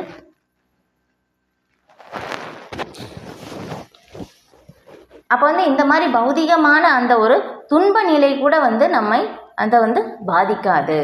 ஏன்னா அந்த பௌதீக சுழற்சியும் அலைகளும் வந்து நிறுத்தி விடுகின்றன. ஏன்னா பகவானுடைய செயல்கள் உன்னதமானது அப்படின்னு சொல்லி வந்து சொல்லப்பட்டிருக்கு இது. அப்போ இத்தகைய ஒரு செயல்களால் வந்து யார் கவரப்படாமல் இருப்பார் அப்படின்னு சொல்லி வந்து அதில் சொல்லப்படுது. அப்போ ஸ்ரீமத் பாகவதத்தில் பகவானுடைய லீலைகளை பற்றி வர்ணனைகள் வந்து நிறைய வந்து விளக்கப்பட்டிருக்கு. ஏன்னா கிருஷ்ணரை பற்றி வந்து புரிந்து கொள்வதும் ரொம்ப கடினம். அப்போ தூய பக்தர்களுடைய அவங்க என்ன சொல்லியிருக்காங்க, அவங்களுடைய அனுபவம் வந்து என்ன சொல்லியிருக்காங்களோ அதன் மூலமாக தான் வந்து நம்ம புரிந்து கொள்ள முடியும். இப்போ இங்கே வந்து பிரபுபாதர் வந்து சொல்கிறாங்க, நம்ம பார்க்கலாம். தூய பக்தர்களின் இயல்புகள் இங்கே வர்ணிக்கப்பட்டுள்ளன. அவர்கள் தங்களை இறைவனின் திவ்யமான அன்பு தொண்டில் முழுமையாக ஈடுபடுத்துகின்றனர் இல்லையா. தொண்டு அப்படின்னாலே வந்து என்னென்னா அன்பு தொண்டு இல்லையா. பகவான் மேலே அந்த முழுக்க அன்பு இல்லையா. ஒருத்தர் மேலே நமக்கு அன்பு இருக்குது அப்படின்னாக்க நம்ம வந்து எப்படி வெளிப்படுத்துவோம் இல்லையா. அவங்களுக்கு என்ன தேவையோ சேவையின் மூலமாக தான் நம்ம வந்து வெளிப்படுத்துவோம் இல்லையா. அதே மாதிரி தான் கிருஷ்ணர் மேலே அந்த உன்னத அன்பை வந்து அவங்க எப்படி வெளிப்படுத்துகிறாங்கன்னா தொண்டின் மூலமாக வெளிப்படுத்துகிறார்கள் தூய பக்தர்கள். இப்போ அவர்களது மனதை கிருஷ்ணரின் தாமரை திருவடிகளிலிருந்து திசை திருப்ப முடியாது. அவர்களது உரையாடல்கள் அனைத்தும் ஆன்மீக விஷயங்களை பற்றியவை இல்லையா. திசை திருப்பவே முடியாது இல்லையா. பிரகலாத் மகாராஜ் அவங்க அப்பா எவ்வளோ வந்து சொன்னாங்க, நீ விஷ்ணுவை மறந்துடு, விஷ்ணுவை விட்டுடு வந்து, அப்படி நீ வந்து மறக்கலை அப்படின்னாக்கா நான் இந்த கஷ்டமெல்லாம் கொடுப்பேன், உயிரையும் கொள்வதற்கு கூட தயாராக இருந்தாலும் என்னால் பகவானை மறக்க முடியாது, பகவானுடைய அன்பை வந்து என்னால் விட முடியாது இல்லையா. அதுதான் தூய பக்தர்கள் இல்லையா. என்ன நடந்தாலும் ஓகே, கிருஷ்ணனுடைய அன்பை என்னால் விட முடியாது. இது நாம் என்ன பண்ணுவோன்னா, யாராவது சொன்னாங்கன்னா ஐயோ உயிர் போயிடுவேன்னு பயந்து நம்ம விட்டுருவோம் இல்லையா. அது அந்த அளவுக்கு நமக்கு சோதனையெல்லாம் பகவான் கொடுக்க மாட்டாங்க. ஒரு சின்ன காய்ச்சல், பல்லு வலி, காது வலி வந்தாலும் நம்ம என்ன பண்ணுவோன்னா 2 நாள் புக்கு படிக்க மாட்டோம், ஜபம் பண்ணுறது விட்டுருவோம் இல்லையா, நம்ம மறந்துடுவோம் இல்லை. இதுதான் நம்மளுடைய நிலை. ஆனால் தூய பக்தர்கள் வந்து எப்படின்னா எல்லா சூழ்நிலையும் வந்து எப்போவுமே வந்து அந்த பகவானோட உறவை வந்து என்றுமே மறக்க மாட்டார்கள். அதான் இங்கே சொல்லப்படுது. பகவான் அவர்களது மனதை கிருஷ்ணரின் தாமரை திருவடிகளிலிருந்து திசை திருப்பவே முடியாது. எவ்வளவுதான் மனது மாற்ற பார்த்தாலும் அவங்க வந்து கிருஷ்ணரிலிருந்து அவர்களை மாற்றவே முடியாது. அவர்களது உரையாடல்கள் அனைத்தும் ஆன்மீக விஷயங்களை பற்றியவை. தூய பக்தர்களின் அறிகுறிகள் இந்த ஸ்லோகத்தில் மிக தெளிவாக கொடுக்கப்பட்டுள்ளன. பரமபுருஷரின் பக்தர்கள் அவரது குணங்களையும் லீலைகளையும் புகழ்வதில் தினசரி 24 மணி நேரமும் ஈடுபட்டுள்ளனர் இல்லையா. அதான் இது கோபியர்கள் வந்து எப்படி சொல்கிறாங்கன்னா, கிருஷ்ணரை வந்து எங்களால் மறக்க முடியலை, மறக்கிறதுக்காக ஏதாவது ஒன்று இருந்தால் சொல்லுங்க அப்படின்னு சொல்லி கேட்குறாங்க. ஆனால் நம்மளுடைய நிலை என்னென்னா, கிருஷ்ணரை நினைக்கிறதுக்காக நம்ம நிறைய முயற்சி பண்ணுறோம் இல்லையா, ஆனால் நம்ம மறந்துடுறோம். அவங்களுடைய நிலை அந்த மாதிரி, நம்மளுடைய நிலை அந்த மாதிரி இல்லையா. அப்போ அதனால அதான் வந்து இங்கே சொல்லப்படுது 24 மணி நேரமும் அவர்களை பற்றியே மட்டும் அவங்களுக்கு சிந்தனை. இதுதான் நம்மளுடைய நிலையாமா. ஆனால் வந்து என்னாச்சுன்னா, நான் இந்த உடல் அப்படின்னு சொல்லி நம்ம இந்த உடல் கண்ணோட்டத்தில் வந்து செயல்படுறனால நம்ம அந்த நிலையை வந்து மறந்துட்டோம். ஆனால் நம்முடைய நிலை உடலுக்கும் ஆத்மாவுக்கும் எந்த வித்தியாசமும் இதில் நிறைய வித்தியாசம் வந்து இருக்குது. பகவானுக்கும் பகவானுடைய ஆத்மாவுக்கும் உடலுக்கும் வேறுபாடு இல்லை, ரெண்டுமே ஒன்று தான். ஆனால் நம்மளுடைய உடலுக்கும் ஆத்மாவுக்கும் எந்த விதமான சம்பந்தமும் இல்லை. அசங்கோஹி அயம் புருஷக சாஸ்திரத்தை வந்து இப்படி தான் வந்து சொல்லப்படுது. ஆனால் அந்த ஒரு நிலைக்கு வந்து நம்ம வரணும். இப்போ தூய பக்தர்கள் வந்து அந்த ஒரு நிலையிலிருந்து எப்போவுமே செயல்படுறாங்க. எந்த சூழ்நிலை ஏற்பட்டாலும் நான் ஜீவாத்மா, ஆத்ம தளத்திலிருந்து செயல்படுவாங்க. இதே வந்து ஜடபரதர், பரத மகாராஜா பற்றி வந்து ஸ்ரீமத் பாகவதத்தில் வந்து விளக்கப்படுது. இப்போ அவங்க வந்து எப்படின்னா பேரே ஜடபரதர் அப்படின்னு சொல்லி வந்துருச்சு. யார் என்ன சொன்னாலும், யார் இதில் ரொம்ப கேவலப்படுத்தினாலும், அதுக்கப்புறம் வந்து கொல்வதற்காக வந்து எல்லாமே முயற்சி பண்ணாலும் எதுக்குமே பதில் சொல்லாமல் அப்படியே வந்திருப்பாங்களாமா. சொல்லுவாங்க இல்லையா, ஏதாவது திட்டுனா எதுவுமே பண்ணலைன்னா ஜட மாதிரி உட்கார்ந்துருக்கா அப்படின்னு சொல்லி. அந்த மாதிரி பரத மகாராஜா வந்து எதுவுமே சொல்லாமல் ஜடமாக வந்து இருக்கிறனால ஜடபரதர் அப்படின்னு சொல்லி பேர் வந்துருச்சு. எப்பவுமே அந்த ஆத்ம தளத்தில் இருக்கிறனால இந்த பௌதிகமான அந்த ஒரு நிலை வந்து அவங்களை வந்து என்றுமே பாதிப்பதில்லை. ஏன்னா வந்து பகவானுடைய அந்த உன்னத உறவில் வந்து ஆழ்ந்து இருக்காங்க. எப்படி சொல்லலாம்னா, உதாரணம் வந்து இப்போ வந்து பார்த்தோம்னா கடலில் பார்த்தோம்னா மேலே வந்து போகும்போது என்ன ஆகுனா அலைகள் வந்து தாக்கும் இல்லையா, ஆழ்கடலில் போகும்போது அவங்களுக்கு அலைகள் தாக்காது. அதே மாதிரி தான் அவங்க ஆத்ம தளத்தில் வந்து முழுமையாக பகவானுடைய உறவில் வந்து மனதளவில் வந்து மூழ்கி இருக்கிறனால இந்த பௌதிகமான அந்த ஒரு துன்ப நிலை வந்து அவர்களை எந்த ஒரு நிலையிலும் பாதிப்பதில்லை. அதுதான் இப்போ அந்த ஒரு நிலையில் வந்து செயல்படுறாங்க அவங்க. அப்போ அதான் வந்து இங்கே சொல்லப்படுது. இப்போ அவர்களது இதயமும் ஆத்மாவும் சதா சர்வ காலமும் கிருஷ்ணரில் மூழ்கியுள்ளன இல்லையா. இப்போ அதை தான் வந்து இப்போ பார்த்தோம். மேலும் அவரை பற்றி மற்ற பக்தர்களுடன் விவாதிப்பதில் ஆனந்தம் அடைகின்றனர். அவங்களுடைய ஒரே வேலை என்னென்னா கிருஷ்ணரை பற்றி பேசி பேசி ஆனந்தம் அடைவது. நம்முடைய நிலையும் அதுதான். ஆனால் நாம் வந்து இந்த உடலை எடுத்துகிட்டு வந்ததுனால தான் இந்த உடலுக்குரிய செயல்கள் வந்து எல்லாமே நம்ம செய்ய வேண்டியிருக்கு இல்லையா. உடல் சார்ந்தது எல்லாமே என்னுடைய இது, நான் எனது அப்படின்னு சொல்லி நினச்சதுனால தான் இதற்குரிய வந்து செயல்கள் வந்து நம்ம செஞ்சுக்கிட்டே இருக்கோம். ஆனால் உண்மையிலேயே வந்து இந்த உடலுக்கும் ஆத்மாவுக்கும் எந்த சம்பந்தமும் இல்லை. நம்ம அந்த ஆத்ம தளத்திற்கு வந்து உயர்வதற்காகத்தான் இது எல்லாமே வந்து பேசப்படுது. இப்போ தூய பக்தர்கள் வந்து அந்த ஒரு நிலையிலிருந்து செயல்படுறாங்க. அதனால் இந்த பௌதிகமானது வந்து அவங்களுக்கு ஒரு பொருட்டே கிடையாது. இப்போ பக்தி தொண்டின் ஆரம்ப நிலையில் உள்ளவர்கள் சேவை செய்வதன் மூலம் தெய்வீக ஆனந்தத்தை அடைகின்றனர். அவர்கள் பக்குவ நிலையை அடையும் போது பகவத் பிரேமையில் உண்மையாக நிலை பெறுகின்றனர். அத்தகைய திவ்யமான தளத்தில் நிலை பெற்றவுடன் இறைவன் தனது திருத்தலத்தில் வெளிப்படுத்தும் உன்னதமான பக்குவத்தை அவர்களால் அனுபவிக்க முடியும் இல்லையா. இந்த எல்லாமே வந்து நம்ம புரிந்து கொள்வதே ரொம்ப ரொம்ப கடினம். பிரபுபாதர் வந்து எப்படி எழுதியிருக்காங்க பாருங்க. பக்தி தொண்டின் ஆரம்ப நிலையில் உள்ளவர்கள் சேவை செய்வதன் மூலம் தெய்வீக ஆனந்தத்தை அடைகின்றனர் இல்லையா. நம்ம வந்து ஒரு நபருக்கு வந்து சேவை செய்யும் இல்லையா. நம்ம வந்து என்ன பண்ணுவோம்னா, நமக்கு வந்து தேவையானது வாங்கி கொள்வதை விட மற்றவர்களுக்கு வாங்கி கொடுக்கும்போது அவர்களுடைய ஆனந்தத்தின் மூலமாக நம்ம ஆனந்தம் அனுபவிப்பதற்கும் நமக்கு தேவையானது வாங்கி கொள்ளும்போது அதுக்கு ஆனந்தம் அனுபவிப்பதற்கும் வித்தியாசம் இருக்குது இல்லையா. மற்றவர்களுக்கு வந்து நமக்கு வந்து எதையாவது வந்து நம்ம கொடுக்கும்போது என்ன ஆகும்னா நமக்கு ஆனந்தம் வந்து இன்னும் அதிகமாக இருக்கும். நம்ம வந்து ஏதாவது வந்து ஒரு பரிசு வந்து கொடுத்தோம்னா அவங்க ரொம்ப சந்தோஷப்படுவாங்க. அதை பார்க்கும்போது நமக்கு ரொம்ப சந்தோஷமாக இருக்கும் இல்லையா. நம்ம வந்து அந்த அனுபவம் வந்து இருந்திருக்கும், பார்த்துருப்போம். இப்போ அதுதான் இப்போ வந்து பகவானுக்கு அந்த பக்தி தொண்டு சேவை செய்வதன் மூலமாகவே பக்தர்களுக்கு தெய்வீக ஆனந்தம் வந்து எப்படி பௌதிகமான ஆனந்தம் இல்லை, தெய்வீகமான ஆனந்தம் வந்து கிடைக்குது அப்படின்னு சொல்லிட்டு. அப்போ அவர்கள் பக்குவ நிலையை அடையும் போது பகவத் பிரேமையில் உண்மையாக நிலை பெறுகின்றனர் இல்லையா. அப்போ வந்து நாம் இன்னும் அந்த ஒரு நிலைக்கு வரல. நாம் இப்போ வந்து பகவானுக்கு செய்கிறோம் அப்படின்னாக்கா பக்தி தொண்டு அப்படின்னு சொல்லும்போது இப்போ பகவானுடைய நாமத்தை சொல்வதும் பக்தி தொண்டு தான் இல்லையா. ஸ்ரவணம், பகவானை பற்றி கேட்பது, ஸ்ரவணம், கீர்த்தனம், ஸ்மரணம் இல்லையா. பக்தி தொண்டின் 9 வழிமுறைகள். ஆனால் நாம் இப்போ வந்து செய்வது என்னென்னா தொண்டு அப்படின்னு தான் சொல்லலாம், அன்பு தொண்டுன்னு சொல்ல முடியாது அப்படின்னு சொல்லி மூத்த பக்தர்கள் வந்து சொல்கிறாங்க. ஏன்னா நம்ம வந்து இன்னும் அந்த பிரேமி நிலைக்கு வந்து வரல இல்லையா. நாமளே இந்த முக்குணங்களுடைய சத்துவகுணம், ரஜோகுணம், தமோகுணம் இந்த முக்குணங்களுடைய கட்டுப்பாட்டில் இருந்து தான் நாம் வந்து செய்கிறோம் இது எல்லாமே வந்து. ஆனால் இங்கே சொல்லப்பட்டது எல்லாமே வந்து எப்படின்னா பக்தர்கள் வந்து முக்குணங்களுக்கு தாண்டி வந்து அவங்க செய்கிறாங்க. அந்த ஒரு நிலை தான் பிரம்மபூத நிலை. பிரம்மபூத பிரசன்னாத்மா ந சோச்சதி ந காங்ஷதி, அந்த ஒரு நிலையில் வந்து அவங்க இருக்காங்க. அந்த ஒரு நிலையிலிருந்து அவங்க செயல்படும் போது என்ன ஆகுமா, இப்போ அந்த நிலை பக்தி தொண்டு செய்யும் போது அந்த தெய்வீக ஆனந்தத்தை வந்து அனுபவிக்க முடியும் இல்லையா. சனத்குமாரர்கள் இப்போ வந்து அவங்க எப்படின்னா பிரம்மதேவருடைய புத்திரர்கள். அவங்க 4 பேர் இருப்பாங்க. அவங்கள பார்த்தாலே கோடிக்கணக்கான வருடங்கள் அவங்களுக்கு. ஆனால் அவங்கள பார்த்தாலே வந்து 5 வயது பாலகர்கள் மாதிரி தான் இருப்பாங்க 4 பேரும்.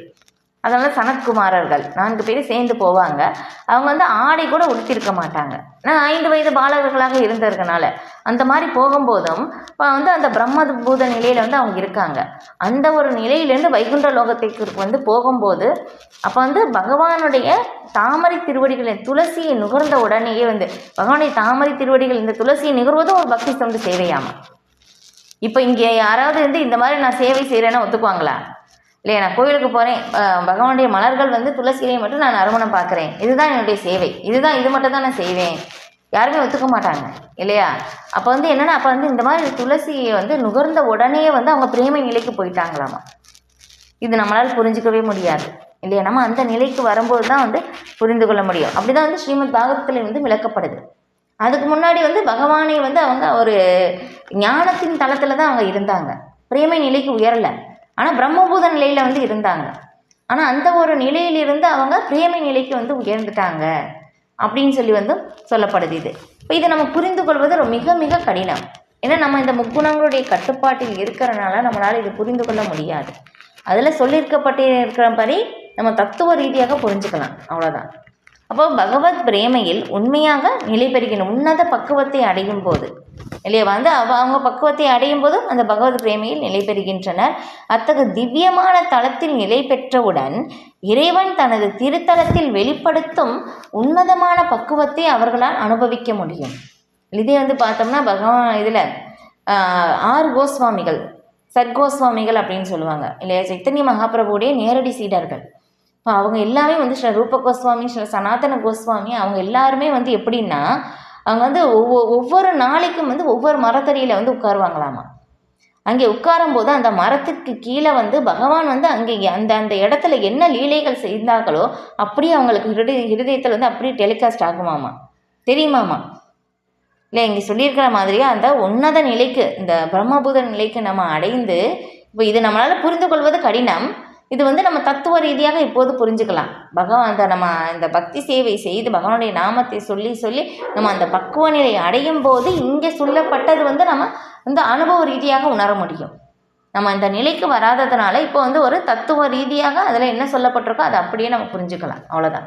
இப்போ அந்த பிரம்மபூத நிலையை அடைந்த பிறகு, பகவானுடைய பிரேமை நிலைக்கு அடைந்த பிறகு ஆன்மீக உலகத்தில் நடக்கிறது அப்படியே அவங்களுக்கு தெரியுது. இப்போ பகவான் என்ன லீலை செய்தாங்களோ அந்த மரத்தில் அவங்களுக்கு தெரியுது, அதை அப்படியே அவங்க புத்தகத்தில் வந்து எழுதுகிறாங்க. இதுதான் அவங்களுடைய வேலை இல்லையா? இது வந்து நமக்கு வந்து புரிந்து கொள்ள முடியாது இது. இப்போ பகவான் சைத்தன்யர் திவ்யமான பக்தி தொண்டினை உயிர்வாளிகளின் இதயத்தில் விதைக்கப்படும் விதைக்கு ஒப்பிடுகிறார். பிரபஞ்சத்தில் பல்வேறு கிரகங்களில் எண்ணிலடங்காத உயிர்வாளிகள் சுற்றி கொண்டுள்ளனர். இவர்களில் மிகவும் சிலரே தூய பக்தரை சந்தித்து பக்தி தொண்டை புரிந்து கொள்வதற்கான வாய்ப்பினை பெறக்கூடிய அதிர்ஷ்டசாலிகளாக இருப்பர். இந்த பக்தி தொண்டு ஒரு விதையை போன்றது.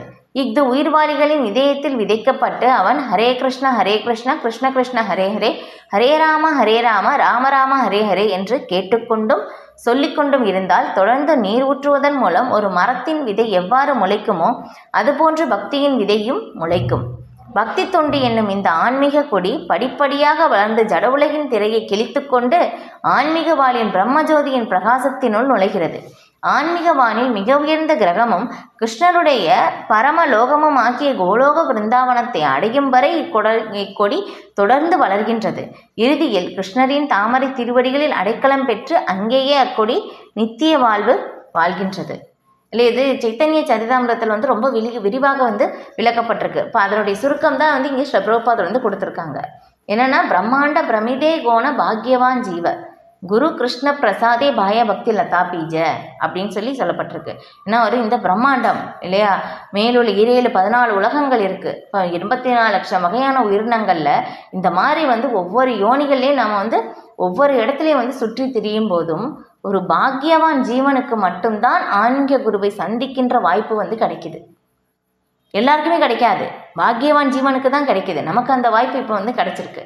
இப்போ அதன் மூலமாக அந்த ஆன்மீக குருவை நம்ம சந்தித்து அவர்களிடமிருந்து நம்ம வந்து அந்த பகவானுடைய நாமத்தை, ஆனால் சாதாரண நபர்கள் யாரோ பணம் கொடுத்து வந்து நாமம் கொடுப்பாங்க இல்லையா, அவங்ககிட்ட இருந்து நம்ம நாமத்தை எடுத்தால் அந்த நாமத்தில் எந்த சக்தியும் இருக்காது. ஆனால் ஒரு தூய பக்தரிடமிருந்து அந்த நாமத்தை வந்து நம்ம எடுத்துக்கும் போது அந்த நாமத்திற்கு சக்தி இருக்குது. இப்போ அந்த நாமத்தை நம்ம தொடர்ந்து ஜபம் செய்யும்போது என்ன ஆகும்னா, இப்போ அது வந்து என்னென்னா பகவானுடைய நாமம் வந்து இந்த பௌதிக உலகத்தில் இருக்கின்ற அந்த ஒளி அதிர்வு கிடையாது. இப்போ அந்த ஒளி அதிர்வு வந்து எப்படின்னா ஆன்மீக உலகத்திலேருந்து இறங்கி வந்திருக்கு. ஸ்ரீ நரசிம்மதாஸ் தாக்கூர் வந்து பாடுறாங்க, கோலோகேர பிரேமதன் ஹரிநாம சங்கீர்த்தனா. ஆன்மீக உலகமாகிய கோலோக விருந்தாவனத்தில் வந்தும் அங்கே அனுபவிக்கின்ற அந்த பிரேமை, அந்த ஆனந்தம் வந்து இந்த பௌதிக உலகத்தில் எப்படின்னா ஹரிநாம சங்கீர்த்தனமாக இறங்கி வந்திருக்கு அப்படின்னு சொல்லப்படுது. அப்போ அந்த ஹரிநாம சங்கீர்த்தனம், இப்போ அந்த ஹரிநாமத்தை வந்து நம்ம சொல்லும்போது என்னாகும்னா அந்த நாமத்திலே எல்லாமே அடங்கியிருக்கு. சிக்ஷாஷ்டகத்திலேயும் சைத்தன்ய மகாபிரபு வந்து சொல்கிறாங்க, நாம அகாரி பகுத்தா நிஜ சர்வ சக்திஸ். இந்த நாமத்தில் நான் எல்லா சக்திகளையும் உள்ளடக்கி இருக்கிறேன். இப்போ எல்லாமே வந்து நாமத்தில் வந்து இருக்குது. ஒரு இடத்துல வந்து வேறொரு சாஸ்திரத்துலேயும் சொல்லப்படுது எப்படின்னா, பகவானுடைய நாமத்திலும் வந்து இதில் புனித ஸ்தலம் வந்து இருக்காமா. நாமத்தில் எல்லாமே அடங்கியிருக்கு, எதுவுமே இல்லை அப்படின்னு இல்லை. ஏன்னா பகவானுடைய நாமத்தை நம்ம தொடர்ந்து சொல்ல சொல்ல பகவானுடைய லீலைகள் நமக்கு உதயமாகும், பகவானுடைய குணங்கள் வந்து உதயமாகும், பகவானுடைய புனித ஸ்தலம் உதயமாகும், பகவானே உதயமாவார், பகவானுடைய நாமமும் நமக்கு உதயமாகும். இதுதான். அப்போ நாமம் எந்த அளவுக்கு நம்ம தூய மனதோடு சொல்கிறோமோ அந்த அளவுக்கு வந்து முக்கியம், அந்த அளவுக்கு ஆன்மீக விஷயங்கள் வந்து நமக்கு புலப்படும். அப்போ அந்த மாதிரி வந்து பகவானுடைய நாமம் வந்து நம்ம வந்து ஒரு தூய ஆன்மீக குருவிடமிருந்து நம்ம பெற்றுக்கொள்ளும் போது என்ன ஆகுதாமா, அப்போ வந்து அந்த நாமத்தை வந்து நம்ம தொடர்ந்து ஜபிக்கிறோம். எப்படின்னா ஒரு செடி வந்து நமக்கு வந்து விதைக்கிறோம், அது வந்து ஒரு விதை, ஆன்மீக விதை வந்து நமக்கு ஆன்மீக குருவிடம் வந்து கிடைக்குது. இப்போ அந்த செடி வந்து நம்ம வந்து கிடைக்குது அப்படின்னாக்கா செடியினுடைய விதை வந்து நம்ம என்ன பண்ணுவோம், விதைப்போம், அதை தொடர்ந்து பராமரித்து வந்து நம்ம சரியான விதத்தில் வந்து தண்ணீர் ஊற்றினோம்னா என்னாகும், அது சரியான விதத்தில் வந்து வளர்ந்து வரும். இப்போ அதே மாதிரி தான் நம்ம தினமும் அந்த பகவானுடைய நாமத்தை தொடர்ந்து ஜபம் செய்ய இந்த ஆன்மீக கொடி வந்து வளரும். பௌதிக கொடி வந்து என்னாகும்னா தண்ணீர் ஊற்றலைன்னா அது காஞ்சிரும். ஆனால் இந்த ஆன்மீக கொடி என்னன்னா பகவானுடைய தாமரை திருவடியை அடையிற வரைக்கும் அது தொடர்ந்து வளர்ந்து கொண்டே போகும். ஒரு பிறவியில் முடிக்கலைனாலும் மறுபிறவி தொடரும் போது நம்ம வந்து முதல்ல எங்கே விட்டோமோ அங்கேருந்து அந்த கொடி தொடரும். ஏன்னா நாம் அது மறந்துடுவோம், ஆனால் பகவானுக்கு ஞாபகம் இருக்கும், அந்த சூழ்நிலையை பகவான் ஏற்படுத்தி கொடுப்பார். அப்போ வந்து அந்த மாதிரி ஆன்மீக கொடி வந்து நம்ம தொடர்ந்து ஜபம் செய்ய பகவானுடைய நாமத்தை சொல்ல சொல்ல அந்த கொடி வந்து எப்படி இந்த பௌதிக உலகத்தையும் தாண்டி பிரம்ம ஜோதியையும் தாண்டி மிக உயர்ந்த கிரகமாகிய ஆன்மீக உலகமாகிய கோலோக விருந்தாவனத்தில் பகவானுடைய தாமரை திருவடியை தஞ்சமடை மாதிரி கொடி வந்து வளர்ந்துட்டே போகுமாமா. இப்போ அந்த கொடி வந்து வளர்ந்து பகவானுடைய தாமரை திருவடியை வந்து தஞ்சம் அடைஞ்சிருச்சு, தஞ்சமடைந்து அங்கே இருந்துடும். அப்போ அந்த அளவுக்கு அப்போ இங்கே பௌதிக உலகத்தில் அந்த பக்தர் இருக்காங்க, ஆனால் அந்த ஆன்மீக கொடி வந்து பகவானுடைய லோகம் வரைக்கும் வந்து அதை தாண்டி அங்கே வந்து பகவானுடைய திருவடி சரண் அடைஞ்சிருச்சு அப்படின்னாக்கா இந்த பௌதிக உலகத்தில் இருக்கின்ற அந்த ஒரு பக்தருக்கே வந்து அந்த பிரேமையினுடைய பலம் வந்து அந்த பக்தர் வந்து அனுபவிப்பாங்களாமா. இப்போ அந்த பிரேமை வந்த பலம் வந்து என்னாகும்னா அது அந்த பக்தர் வந்து எல்லாருக்குமே வந்து அந்த விநியோகம் வந்து செய்வாங்க. அந்த ஆன்மீக விஷயங்கள் நான் அந்த பக்தர் அதை சுவைச்சிருக்காங்க பகவானுடைய தாமரை திருவடியை இது. அப்போ வந்து அதை வந்து என்னாகும்னா எல்லாருக்குமே வந்து விநியோகிப்பாங்க இல்லையா. சில பிரபுபாதர் அந்த மாதிரி தான் அவங்களுக்கு அந்த பிரேமை பகவானுடைய அந்த உன்னத தலம் எல்லாருமே இந்த மாதிரி ஜீவாத்மாக்கள் வந்து ரஜோகுணத்திலும் தமோகுணத்திலும் இருந்து அனுபவிக்கிறாங்களே. ஏன்னா இந்த ஆசை வந்து எப்படின்னா காட்டுத்தீ மாதிரி அனுபவித்து தீர்க்கணும் அப்படின்னாக்கா முடியாத காரியம். அந்த மாதிரி வந்து எல்லாருடைய ஹிருதயத்திலும் வந்து எரிந்து கொண்டு இருக்கிறது, நெருப்பு மாதிரி வந்து எல்லாருடைய ஹிருதயத்திலும். அப்போ வந்து சேத்தோ தர்ப்பண மார்ஜனம். அப்போ அந்த பகவானுடைய நாமத்தை நம்ம சொல்ல சொல்ல என்னாகுமாமா, இந்த காட்டு தீயில வந்து நல்ல ஒரு கடுமையான மழை பெய்ததுன்னா என்னாகும், எல்லாமே வந்து அடங்கிடும். அந்த மாதிரி நம்முடைய எல்லாருடைய ஹிருதயத்திலும் வந்து இந்த காட்டுத்தீ மாதிரி அந்த அனுபவிக்கணும் அந்த ஆசை வந்து எரிந்து கொண்டே இருக்குது. பகவானுடைய நாமத்தை சொல்லும்போது அது வந்து எப்படின்னா இந்த குளுமையாக இல்லையா, ரொம்ப வெயில் அடிக்கும்போது நமக்கு பார்ப்போம் மாலையில் வந்து அந்த நிலவு வந்தோடனே ரொம்ப குளிர்ச்சியாக இருக்கும். அந்த மாதிரி நம்முடைய இருதயம் வந்து குளிர்ச்சி அடையுமாம் பகவானுடைய நாமம். அந்த மாதிரி நமக்கு வந்து இருக்கும். அப்போ அந்த நாமத்தை வந்து நம்ம பகவானுடைய அந்த தாமரை திருவடியை அடைந்து அந்த பக்தருக்கு வந்து இங்கே வரும்போது அந்த பிரேமையுடைய பலத்தை வந்து இந்த பக்தர் வந்து அனுபவிப்பாங்க. இப்போ அதை வந்து எப்படின்னா அது வந்து எல்லா உயிர்வாளிகளுக்கு வந்து அதை வந்து அவங்க வந்து விநியோகிப்பாங்க. அந்த மாதிரி அது வந்து ஸ்ரீ சைத்தன்ய சரிதாமத்தில் ரொம்ப விரிவாக வந்து விளக்கப்பட்டிருக்கு இது. அப்போ வந்து அவங்க எப்படி பார்க்குறாங்கன்னா எல்லா உயிர்வாளிகளும் பகவானோடு சொந்தம்தான், எல்லாருக்குமே வந்து பகவானோட உறவு கொண்டு இருக்கிறார்கள் அப்படின்னு சொல்லி அந்த கண்ணோட்டத்திலிருந்து எல்லாருக்குமே பகவானுடைய அந்த சம்பந்தத்தை வந்து ஏற்படுத்தி கொடுப்பதற்கான அந்த சூழ்நிலையை வந்து அவங்க அந்த பகவானை பற்றி வந்து அவங்க சொல்கிறாங்க இல்லையா. ஸ்ரீ பிரபுபாதர் வந்து அதுதான் சொன்னாங்க இல்லையா, ஜாதி இனம் மதம் நிறம் எல்லாத்துக்கும் அப்பாற்பட்டது, எல்லாருமே ஜீவாத்மா, உடல் தான் வேறுபாடு இல்லையா. இவங்க வந்து எப்படி அழகுள்ளவர், இவங்க அழகு இல்லை, இவங்களுக்கு திறமை இல்லை, இவங்க திறமை இருக்குது, இது எல்லாமே வந்து பௌதிகமான ஒரு நிலை. ஆத்மாவுக்கு இது எல்லாமே இல்லை. ஆத்மாவுடைய நிலை ஆனந்தமயோபியாசாத், எப்போவுமே ஆனந்தமாக இருப்பது. இது எல்லாமே வெளிப்புற அடையாளம்தான் இல்லையா. பதவி, உயர்ந்த பதவி இருக்காங்க, இவங்களுக்கு வந்து இந்த அளவுக்கு திறமை இருக்குது இல்லையா, இவங்களிடம் வந்து நிறைய வசதி இருக்குது, இது எல்லாமே வந்து பௌதீகமானது தான். ஆத்மாவுக்கு இதுக்கு வந்து சம்மந்தமே இல்லை. இப்போ அந்த ஆத்ம தளத்திலிருந்து எல்லாருக்கும் பண்டிதா சமதர்ஷினா, எல்லாரையும் சமமாக வந்து பார்க்குறாங்க இல்லையா. பகவத்கீதையில வந்து நம்ம பார்க்குறோம் இல்லை, எப்படி வித்யா வினய சம்பன்னி பிராமணே கவி ஹஸ்தினி சுனிச்சைவ ஸ்வபாகேசா பண்டிதா சமதர்சனாக. பசு நாயை தின்பவன் இல்லையா, எல்லாரையும் வந்து அவங்க எப்படி பார்க்குறாங்கன்னா ஒரு பிராமணன், எல்லாருமே வந்து பகவானுடைய ஒரு சம்பந்தம் இருக்குது. உடல் தான் வேறுபாடே ஒழிய எல்லாருமே ஜீவாத்மா அப்படின்னு சொல்லி அந்த ஒரு நிலையில் இருந்து அவங்க வந்து செயல்பட்டு எல்லாருக்குமே வந்து அந்த பகவானுடைய நாமத்தை வந்து பகவானுடைய லீலைகள் வந்து அவங்க வந்து சொல்கிறாங்க. ஸ்ரீ பிரபுபாதர் வந்து அதுதான் வந்து செஞ்சாங்க, அது ஆன்ம தளத்திலிருந்து அவங்க வந்து செயல்படுறாங்க. அதுதான் அப்போ பகவானுடைய நாமத்தின் விளைவு அது. இப்போ வந்து இது வந்து அவங்களுக்கு மட்டுமா அப்படின்னு இல்லை, எல்லாராலையும் அந்த நிலையை அடைய முடியும், அதான் வந்து சொல்லப்படுது. இந்த ஆன்மீகம் வந்து பௌதிகத்துலேருந்து பார்த்தோம்னா சில விஷயங்கள் செய்வதற்கு வந்து இவங்க செய்யலாம், இவங்க செய்யக்கூடாது அப்படின்னு சொல்லி தகுதிகள் வேணும். ஆனால் ஆன்மீகமான விஷயங்கள் வந்து எல்லாருமே பகவானோட ஒரு உறவு இருக்குது, எல்லாராலையும் பகவானுடைய நாமத்தை சொல்லி எல்லாராலையும் அந்த ஒரு நிலையை வந்து அடைய முடியும். இப்போ இதே வந்து பார்த்தோம்னா ரத்னாகர் இல்லையா, யார் இவங்க வால்மீகி, அவங்க எப்படி வந்து ஒரு ஒரு திருடனாக இருந்தவர் வந்து எப்படி வந்து அவரால் வந்து இதில் ராமாயணம் இன்னும் மகாகாவியத்தை வந்து அவங்களால ஏற்ற முடிந்தது இல்லையா. ஒரு தூய பக்தரை வந்து சந்தித்தார் இல்லையா. நாரத முனிவர் எப்படி கொஞ்ச நேரம் தான் அவங்களுடைய தொடர்பு, லபமாத்திர சாது சங்கா அப்படின்னு சொல்லி கொஞ்ச நேரம் தான் ஒரு தூய பக்தருடைய அந்த தொடர்பு. அப்போ வந்து நீ ஏன் வந்து இந்த ஒரு தவறான செயலை வந்து செய்கிறாய், இந்த மாதிரி வந்து நீ செய்யாதே அப்படின்னு சொல்லி சொன்ன உடனே ஏன்னா அவங்களுடைய வார்த்தை அவ்வளவு தூய்மையாக இருந்தது. ஏன்னா அவங்க எப்படி சொல்லப்படுதுன்னு தூய பக்தர்களை வந்து தீர்த்தி குருவந்தி தீர்த்தானி அப்படின்னு சொல்லி அவங்களுடைய இருதயத்தில் வந்து பகவானையே வந்து அவர்கள் சுமந்து செல்வதனால அவங்களை பார்த்த உடனே அவங்களுடைய என்ன சொல்கிறாங்களோ அவங்களுடைய வார்த்தையை ஏற்றுக்கொள்ள முடியும். நாம் சொன்னால் யாரும் கேட்க மாட்டாங்க இல்லையா, நாம் இன்னும் தூய்மையை அடையலை. ஆனால் அவங்க அவ்வளோ தூய்மையானவராக இருக்கிறனால நாரத முனிவர் சொன்ன உடனே வந்து அவங்க வந்து திருடனாக இருந்தாங்க, தவறான செயலை வந்து விட்டுட்டாங்க. நீங்கள் இந்த பகவானுடைய நாமத்தை வந்து சொல்லு, ராமா கூட வந்து அவங்களால சொல்ல முடியலை, அதுவும் திருப்பி தான் சொல்லி கொடுத்தாங்க இல்லையா, மரா அப்படின்னு சொல்லி. ஆனால் அதை திரும்ப திரும்ப சொல்ல என்னாச்சு, ராமா அப்படின்னு சொல்லி வந்தது.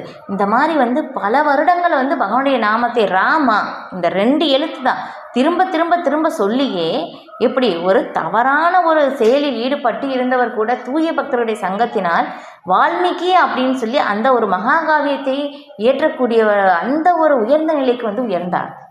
இது எல்லாராலையும் முடியும். இதே வந்து மிருகாரி அப்படின்னு சொல்லி வந்து அந்த ஒரு வேடன், அவர்களையும் வந்து நாரத முனிவருடைய சங்கத்தின் மூலமாக அவரும் வந்து ஒரு தூய பக்தராக மாறுகிறார். அவர் எப்படி வந்து கொல்லுவார்னா வந்து ஒரு உயிரை வந்து கொல்லணும்னா உடனே கொன்னா ஓகே, அந்த உயிர் வந்து சரி கொஞ்ச நேரம் துடிக்கும் போயிடும். ஆனால் வந்து இந்த மிருகாரி வந்து எப்படின்னா அந்த ஒரு உயிரை வந்து பாதியாக கொன்னுட்டு அது துடிக்கிறது பார்த்து ரசிக்கிறதாமா. அந்த ஒரு மோசமான ஒரு நிலையில் இருந்தவர் நாரத முனிவர் வந்து கேட்குறாங்க, நீ வந்து ஒரு உயிரை கொல்லணும்னா உடனே கொன்று, இந்த பாதி கொன்னுட்டு வந்து அதை வந்து துடிக்க வைக்காதே, பாவம் அப்படின்னு சொல்லி வந்து சொல்கிறாங்க. இந்த செயலை வந்து நீ விட்டுட்டு துளசி செடியை வந்து வைத்து அதன் மூலமாக மகனுடைய நாமத்தை வந்து சொல்லு அப்படின்னு சொன்னோன்னே கேட்டுட்டாங்க. நாரத முனிவர் சொன்னோடனே கேட்டு அப்போ அதுக்கப்புறம் வந்து சில காலம் வந்து கழித்து வந்து அவருடைய நண்பரை வந்து கூட்டிகிட்டு வர்றாங்க அவங்க நண்பர் வந்து பேர் தெரியல. வந்து அவங்க வந்து கூட்டிகிட்டு வரும்போது இப்போ பார்க்குறாங்க. அப்போ வந்து அவர்கள் வந்து ஐயோ என்னுடைய ஆன்மீக குரு வர்றாங்க அப்படின்னு சொல்லி மிருகாரி வந்து என்ன பண்ணுறாங்கன்னா தவழ்ந்து தவழ்ந்து வந்து ரொம்ப ஜாக்கிரதையை வந்து பார்த்து வர்றாங்க. என்ன அப்படின்னு சொல்லி பார்த்தோம்னா கீழே எறும்பு போகுது, மிதிச்சிடக்கூடாது அப்படின்னு சொல்லி வர்றாங்களாமா. பாரு எப்படி எந்த மாதிரி ஒரு மலையில இருந்து துடித்து துடித்து வந்து ஒரு உயிரை வந்து கொன்றவர், ஐயோ ஒரு எறும்பு கூட நான் மிதிச்சிடக்கூடாதே அப்படின்னு சொல்லி அந்த ஒரு நிலைக்கு வந்து மாறுறாங்க. அது பகவானுடைய நாமம் வந்து அவ்வளவு சக்தி வாய்ந்ததாக இருக்குது. அப்போ வந்து ஒரு தூய பக்தரிடமிருந்து அந்த நாமத்தை பெறும்போதும் நாமளும் அந்த நிலைக்கு வந்து உயரலாம் இல்லையா? வால்மீகி அப்படின்னு சொல்லி பாருங்கள், அவங்க வந்து எப்படி ராமச்சந்திர பகவானுடைய அவங்களுடைய லவகுஷன் அவங்களுடைய மகன்களுக்கு வந்து ஆன்மீக குருவாக இருந்தார்.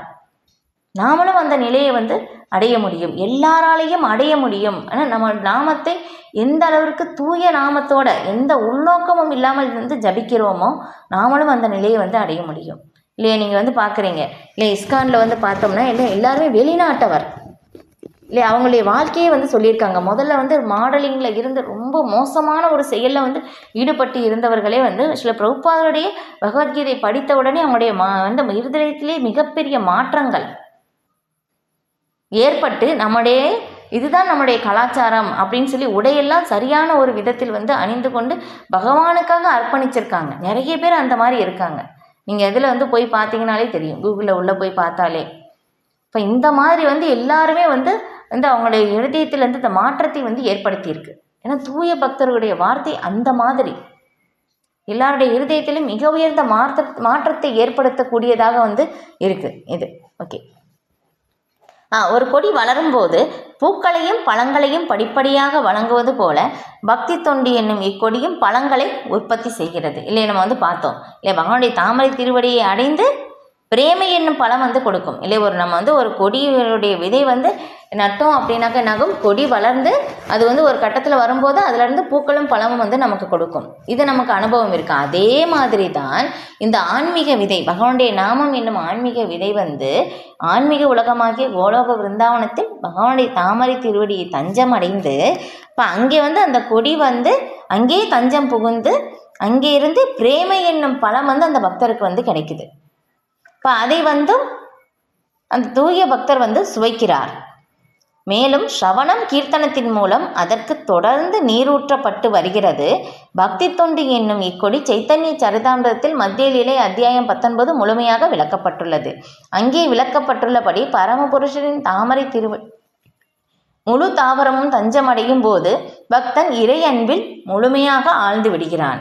அவங்களுக்கு இந்த பௌதீக உலகமே வந்து தெரியாது, இந்த உலகத்தை பற்றின சிந்தனையே அவங்களுக்கு இருக்காது. என்ன செஞ்சாலும் ஓகே, அவங்களுக்கு ஃபுல்லாக அந்த ஆழ்ந்த ஒரு நிலையில் வந்து தான் இருப்பாங்க. இந்த பிரேமை பலன் சுவைச்சிட்டாங்க. பகவானுக்கும் வந்து அவருக்கும் இருக்கின்ற அந்த நித்திய உறவு வந்து உண்மையான ஒரு நிலையை வந்து அடைஞ்சிட்டாங்க இல்லையா? நம்ம வந்து எப்படி சொல்லுவோம்னா தர்ம அர்த்த காம மோட்சம். மோட்சம் அப்படின்னாக்கா தமிழில் எப்படி சொல்லுவோம்? வீடு பேறு அடைதல் அப்படின்னு சொல்லுவோம் இல்லையா? அப்போ திரும்பி பகவானிடம் செல்வதற்கான திரும்ப அந்த நித்தியமான ஒரு நிலையில் பகவானுக்கும் நமக்கு இருக்கின்ற அந்த உறவை நம்ம மறந்துட்டோம். இப்போ பகவானுடைய நாமத்தின் மூலமாக சில விஸ்வநாத சக்கரவர்த்தி தாக்கூர் எப்படி வந்து நமக்கு சொல்கிறாங்கன்னா, பகவானுடைய நாமத்தில் வந்து எதெல்லாம் அடங்கியிருக்குன்னா பகவானுக்கும் நமக்கும் இருக்கின்ற அந்த நித்திய உறவை பற்றிய அந்த அறிவு வந்து அடங்கியிருக்காமா. இப்போ அந்த அறிவை வந்து நம்மளால் வந்து புரிந்து கொள்ள முடியும். ஏன்னா பகவானுடைய நாமத்தை அந்த அளவுக்கு சுத்தமாக நம்ம சொல்லும் போது நம்ம வந்து ஹரே கிருஷ்ணா சொல்ல உட்காரும் போதே அப்போ தான் நிறைய சிந்தனைகள் வரும். இல்லை இன்றைக்கி என்ன சமைக்கலாம், அவங்க என்ன பேசுனாங்க, அவங்க இப்படி பேசிடக்கூடாது இல்லை, அந்த மாதிரி நமக்கு அந்த சிந்தனைகள் எல்லாமே வந்து வரும். அப்படியெல்லாம் இல்லாமல் அந்த ஒரு நாமத்தை வந்து நமக்கு வந்து சரியான காதலை வந்து கேட்கணும்.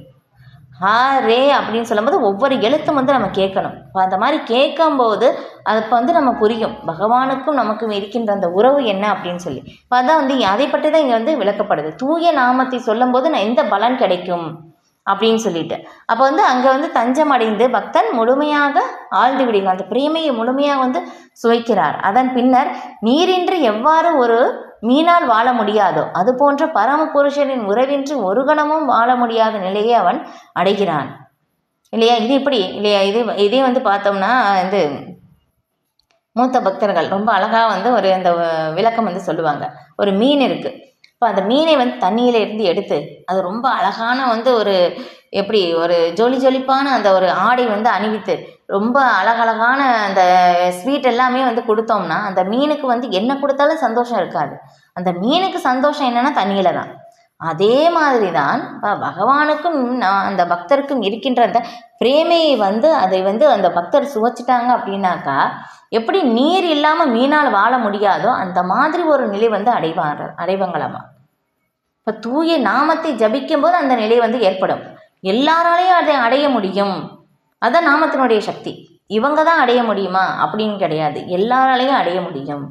எல்லாராலையும் அந்த உன்னத நிலையை வந்து அடைய முடியும். அத்தகைய நிலையில் பரமபுருஷனான உறவில் அவன் திவ்யமான குணங்களை உண்மையில் அடைகிறான். பகவானுடைய குணங்கள் எப்படிப்பட்டதோ அதே உன்னத குணங்களும் அந்த பக்தருக்கு வந்து அடையுது இல்லையா. பாருங்க, சில பிரபுபாதர் இல்லையா வந்து பகவான் 64 குணங்களை முழுமையாக கொண்டவர் இல்லையா. சில பிரபுபாதரோட இது பார்த்தோம்னா அவங்களுடைய நடத்தைகள் வந்தும் எல்லா குணங்களும் வந்து இருக்கு இல்லையா. எல்லாராலையும் வந்து ஏற்றுக்கொண்டார் இல்லையா. அவங்க வந்து பகவானை வந்து சேவையில் வந்து ஈடுபடுத்தியது வந்து ரொம்ப உயர்ந்தவர்களை எல்லாமே வந்து பகவானுடைய சேவையில் வந்து ஈடுபடுத்தலை இல்லையா. ரொம்ப எப்படின்னா ஹிப்பிக்கல் அப்படின்னு சொல்லுவாங்க. ரொம்ப தாழ்ந்த நிலை, இந்த போதை வஸ்துக்கள் ரொம்ப இதாக இருக்கும் இல்லையா. அந்த எல்லாத்துக்கும் அடிமையானவர்களை வந்து பகவானுடைய நாமத்தை வந்து சொல்ல வைத்து அவர்களே ஆன்மீக குரு அந்த ஒரு நிலைக்கு வந்து அவரையும் உயர்த்தினார். எப்படி வந்து முடியும் இல்லையா. வந்து நிறைய பேர் வந்து என்னென்னா ஒரு சின்ன ஒரு போதைக்கு அடிமையாயிட்டாங்களே, அதுலேருந்து வெளியே வர்றதுக்கு ரொம்ப கஷ்டப்படுறாங்க இல்லையா. மருத்துவரிடம் வந்து அவங்க விடணும்னு நினைக்கிறாங்க, ஆனால் அவங்களால விடவே முடியலை. அந்த மாதிரி ஒரு நிலையில் இருக்கிறவர்களை அவர்களே வந்து பகவானுடைய நாமத்தை சிம்பிளாக பகவானுடைய நாமமும் பிரசாதம் தான், அதை மட்டுமே வந்து அவங்களுக்கு வந்து செய்ய வைத்து பகவான் வந்து ஆன்மீக குருவாக இருந்து இந்த ஒரு நிலை இல்லையா எல்லா சாஸ்திரங்களையும் அந்த வர்ணிக்கக்கூடிய அந்த ஒரு நிலைக்கு வந்து உயர்த்தினார் சில பிரபுபாதர். எப்படி வந்து முடிந்தது அவர்களால்? அதான் தூய நாமத்தினுடைய வலிமை. நாமத்தின் வலிமை தான் வந்து இது எல்லாமே வந்து செய்யுது இல்லையா. பிரகலாத் மகாராஜா கூட வந்து சொல்லுவாங்க, நீங்கள் அந்த மகாவதார் நரசிம்ம அந்த படத்தில் பார்க்கும்போது அந்த அந்த இதில் குருகுலத்தில் அந்த குழந்தைகள் வந்து படிக்கும்போது அந்த குரு வந்து அடிக்கும்போது அந்த இதை சொல்லுவாங்க இல்லையா. இப்போ அந்த சிறுவன் வந்து சொல்லும் போதும் அந்த ஒரு மீனும் வந்து கேட்கும் இல்லையா. அந்த பார்த்துருப்பீங்க நீங்கள். அந்த மீன் வந்து இதில் என்ன விளக்கம் அப்படின்னு சொல்லும் போதும் அந்த மீன் வந்து அந்த இறந்து போகிற நிலையிலிருந்து திரும்ப உயிர் வந்துடும். அப்போ வந்து கேட்கும்போது இது என்ன உனக்கு என்ன சக்தி இருக்கா அப்படின்னு சொல்லி கேட்கும்போது என்னுடைய சக்தி ஓம் நமோ பகவதே வாசுதேவாயா அப்படின்னு சொல்லி, இதெல்லாம் உண்மையே தான். ஏன்னா பகவானுடைய நாமம் அந்த அளவுக்கு சக்தி வாய்ந்ததாக இருக்குது இல்லையா. ஏன்னா இதிலே வந்து ஸ்ரீமத் பாகவதத்திலேயும் வந்து சொல்லப்படுது. ஏன்னா நம்ம வந்து மிகப்பெரிய ஆபத்திற்கு இடையிலும் கூட பகவானுடைய நாமத்தை நாம் உதவிக்கு அழைக்கலாம் அப்படின்னு சொல்லிட்டு. அதுதான் பகவானுடைய நாமம் அவ்வளவு சக்தி வாய்ந்ததாக இருக்கு இல்லையா. இதில் அஜாமிலனுடைய கதையை வந்து நம்ம கேட்குறோம். மரண சமயத்தில் தன்னுடைய நாராயணா அப்படின்னு சொல்லி தன்னுடைய மகனை தான் கூப்பிட்டார். ஆனால் வந்து அந்த நாமத்தில் வந்து கொஞ்சம் வந்து எந்த விதமான இதுவும் இல்லாமல் இருந்ததுனால என்னாச்சுன்னா வந்து விஷ்ணு தூதர்கள் 4 பேர் வந்துட்டாங்க அவரை வந்து மரண பிடியிலிருந்து காப்பாற்றுவதற்காக. எப்படி வந்து அவங்களுக்கு கேட்டது? அதுதான் உண்மை. ஏன்னா பகவானுடைய நாமம் வந்து அவ்வளவு சக்தி வாய்ந்ததாக இருக்குது. ஆனால் நம்பிக்கை இருக்கிறவங்களுக்கு இது வந்து இந்த ரகசியம் வந்து புரியும். நம்பிக்கை இல்லாதவங்களுக்கு வந்து புரியாது. இது உண்மையா, இந்த மாதிரி இருக்குமா, சந்தேகிப்பவர்களுக்கு எந்த காலத்திலும் ஆன்மீக விஷயங்கள் எவ்வளவு ஜென்மம் எடுத்தாலும் புரியாது. அதான் ரகசியம், அதான் மறைக்கப்பட்டிருக்கு. அப்போ யார் ஒருவர் வந்து முழுமையாக நம்புகிறார்களோ அவர்களுக்கு நாமத்தினுடைய அந்த ரகசியம் வந்து வெளிப்படுத்தப்படும். இது இப்போ ஸ்ரீமத் பாகவதம் முழுமுதற் கடவுளுக்கும் அவரது பக்தர்களுக்கும் இடையான இத்தகைய உறவினை பற்றிய வர்ணனைகளால் நிரம்பியுள்ளது. எனவே ஸ்ரீமத் பாகவதம் பக்தர்களுக்கு மிகவும் பிரியமானது. இது பாகவதத்திலேயே 12.13.18 சொல்லப்பட்டுள்ளது. ஸ்ரீமத் பாகவதம் புராணம் அமலம் எத் வைஷ்ணவானாம் பிரியம். ஜடச்செயல்கள், பொருளாதார முன்னேற்றம், புலநுகர்ச்சி மற்றும் முக்தியை பற்றிய எந்த விளக்கமும் ஸ்ரீமத் பாகவதத்தில் கிடையாது. இயல்புகளை முழுமுதற் கடவுள் மற்றும் அவரது பக்தர்களுடைய திவ்யமான இயல்புகளை முழுமையாக வர்ணிக்கும் ஒரே காவியம் ஸ்ரீமத் பாகவதம் மட்டுமே. எனவே கிருஷ்ண உணர்வில் முன்னேற்றம் பெற்ற ஆத்மாக்கள் இளைஞன் பெண்ணுடைய சங்கத்தில் ஆனந்தம் அடைவதைப் போல திவ்யமான இலக்கியங்களை கேட்பதில் இடையராது ஆனந்தம் அடைகின்றனர். பாருங்க, பிரபுபாதர் எந்த மாதிரி உதாரணம் வந்து கொடுத்துருக்காங்க இல்லை. ஒரு இளைஞன் ஒரு பெண்ணை வந்து சந்திக்கும் போது எந்த மாதிரி ஒரு ஆனந்தம் கிடைக்குமோ அந்த மாதிரி ஒரு ஆனந்தம் வந்து இந்த மாதிரி இலக்கியங்களை படிக்கும்போது அவங்களுக்கு வந்து ஏற்படும், அவங்க பக்தர்களுக்கு. பாருங்க எப்படி உன்னதமானது அந்த பகவான் நமக்கு சில பிரபுபாதர் வந்து நமக்கு புரியறதுக்காக இந்த உதாரணம் வந்து கொடுத்துருக்காங்க இல்லையா. நம்ம வந்து உண்மையிலே ஆனந்தம் வந்து நம்ம பௌதிகத்தில் அனுபவிக்கிறோம்னா எந்த பருவம் அப்படின்னு சொல்லும்போது இளமை பருவம் தான் இல்லையா. இளமை பருவம் தான் ஒரு இளைஞன் ஒரு பெண் இல்லையா, ஒரு ஆண் பெண் இந்த இளமையில் சந்திக்கும் போது தான் மிகப்பெரிய அந்த ஆனந்தத்தை வந்து நம்ம அனுபவிக்கிறோம். இது இப்போ அந்த மாதிரி ஒரு ஆனந்தம் வந்து இந்த இலக்கியங்களை படிக்கும்போது தூய பக்தர்களுக்கு வந்து ஏற்படுமாமா. இது வந்து தூய பக்தர்களுக்கு தான் புரிந்து கொள்ள முடியும். அதுதான் சொல்லப்படுது. இது ஸ்ரீமத் பாகவதம் புராணம் அமலம் எத் வைஷ்ணவானம் பிரியம். அமலம் எந்த களங்கமும் இல்லாதது, பரிசுத்தமானது. ஏன்னா பகவானுடைய இந்த இது என்னென்னா பகவானுக்கும் இது ஸ்ரீமத் பாகவதத்துக்கு எந்த வேறுபாடும் இல்லை. ஏன்னா பகவானுடைய அந்த ஒளி அதிர்வு, அந்த சப்தம் தான் வந்து ஸ்ரீமத் பாகவதம். இது ஏன்னா பகவானுக்கும் பகவானுடைய வார்த்தைகளுக்கும் வித்தியாசம் இல்லை இல்லையா. பகவத்கீதை பகவானே வந்து பேசியது, அதே நம்மளால் புரிஞ்சிக்க முடியலை. இந்த பகவத்கீதையை எத்தனை தடவை படித்தாலும் புரிஞ்சிக்க முடியலை இல்லையா. அப்போ வந்து ஸ்ரீமத் பாகவதம் பகவானுடைய உன்னத ஒளி அதிர்வு, சப்த ரூபமாக இந்த கலியுகத்தில் வந்து பகவான் வந்து அவதாரம் எடுத்திருக்கிறார். அப்போ இந்த ஸ்ரீமத் பாகவதத்தை வந்து படிக்கும்போது பகவானோடு நம்ம அந்த நேரடியாக அந்த உன்னத உறவில் வந்து இருக்கின்றோம். இது இப்போ இந்த முக்குணங்களுக்கு அப்பாற்பட்டது, உன்னதமானது அப்படின்னு சொல்லுவது என்னென்னா இந்த முக்குணங்களுக்கு வந்து அப்பாற்பட்டதாக இருக்குது. அப்போ தூய பக்தர்களை பற்றி வர்ணனைகள் வந்து நம்ம எவ்வளவு நேரம் பேசிக்கிட்டே இருக்கலாம். நிறைய உதாரணங்கள் வந்து இருக்குது. அதை பற்றி தான் ஸ்ரீமத் பாகவதமே முழுக்க வந்து விளக்கப்படுது. நீங்கள் இன்னும் அதிக விளக்கங்கள் தேவைன்னா நீங்கள் தினமும் வந்து ஸ்ரீமத் பாகவதம் வந்து படிக்கலாம். ஏன்னா கண்டிப்பாக வந்து அவ்வளவு இந்த பௌதிகமான விஷயங்கள் வந்து அங்கே எதுவுமே கிடையாது. அதை வந்து சொல்லப்படுது. ஜட செயல், பொருளாதார முன்னேற்றம், புலன் நிகழ்ச்சி, தர்மார்த்த காம மோட்சத்தை பற்றி விளக்கவே இல்லை. இதுக்கு நாளத்துக்கும் அப்பாற்பட்டது தான் ஸ்ரீமத் பாகவதம். அப்போ இந்த பௌதிகமான விஷயங்கள் தான் நம்ம திரும்ப திரும்ப கேட்டுக்கிட்டே இருக்கோம். நமக்கு வந்து என்ன திருப்தியும் ஏற்படலை, ஆனந்தமும் ஏற்படலை, சலிப்பு தான் ஏற்படுது. ஆனால் வந்து இதை வந்து ஸ்ரீமத் பாகவதத்தை கேட்கும்போது எப்படின்னா இப்போ சொன்ன மாதிரி தான் முக்குணங்களுக்கு அப்பாற்பட்டது, அது உன்னதமானது. கேட்க கேட்க என்ன ஆகும்னா நமக்கு ஆனந்தம் தான் அதிகரிக்கும், ஆனந்தமும் அதிகரிக்கும், திருப்தியும் ஏற்படும். இது எப்படி சொல்லப்படுதுன்னா இப்போ வந்து ஒருத்தர் வந்து ரொம்ப பசிச்சு இருக்காங்க, ஸ்ரீமத் பாகவதத்தில் சொல்லப்படுது. ரொம்ப பசிச்சு இருக்கும்போது அவங்களுக்கு என்ன ஆகும்னா உணவு கொஞ்சம் கொஞ்சமாக சாப்பிடும்போது என்னாகும், அவங்களுக்கு வயிறு நிரம்பியது தெரியும். வயிறு முழுமையாக நிரம்பிடுச்சுன்னா எனக்கு போதும் அப்படின்னு சொல்லி அவங்க நிறுத்திடுவாங்க சாப்பிட்றது இல்லையா. அவங்க பெரும் திருப்தி ஏற்படும். அப்போ அது வந்து நேரடியாக அனுபவமாக உணர முடியும். அதே மாதிரி தான் நம்ம வந்து ஸ்ரீமத் பாகவதத்தை வந்து நம்ம தொடர்ந்து கேட்க கேட்க படிக்க படிக்க நமக்கும் வந்து அந்த ஒரு பெரும் திருப்தி ஏற்படும். பெரும் திருப்தியும் ஏற்பட்டு ஆனந்தமும் வந்து அடைய முடியும். இன்னும் நம்ம வந்து இந்த பௌதிக உலகத்தில் செய்யக்கூடிய ஒவ்வொரு செயலிலும் வந்தும் கடைசி நோக்கம் என்னன்னா ஆனந்தம், சந்தோஷத்துக்காக தான் எல்லா செயலும் செய்கிறோம் இல்லையா. ஆனால் என்ன இந்த உலகத்தில் வந்து சந்தோஷமே இல்லை, இல்லாத இடத்துல நம்ம தேடிட்டு இருக்கோம். ஏன்னா இந்த பௌதிக உலகம் வந்து எப்படி வந்து சொல்லப்படுதுன்னா ஓமையாக வந்து பாலைவனமாக சொல்லப்படுது. பாலைவனத்தில் வந்து நீர் இருக்கா அப்படின்னா இல்லை, காலநிலை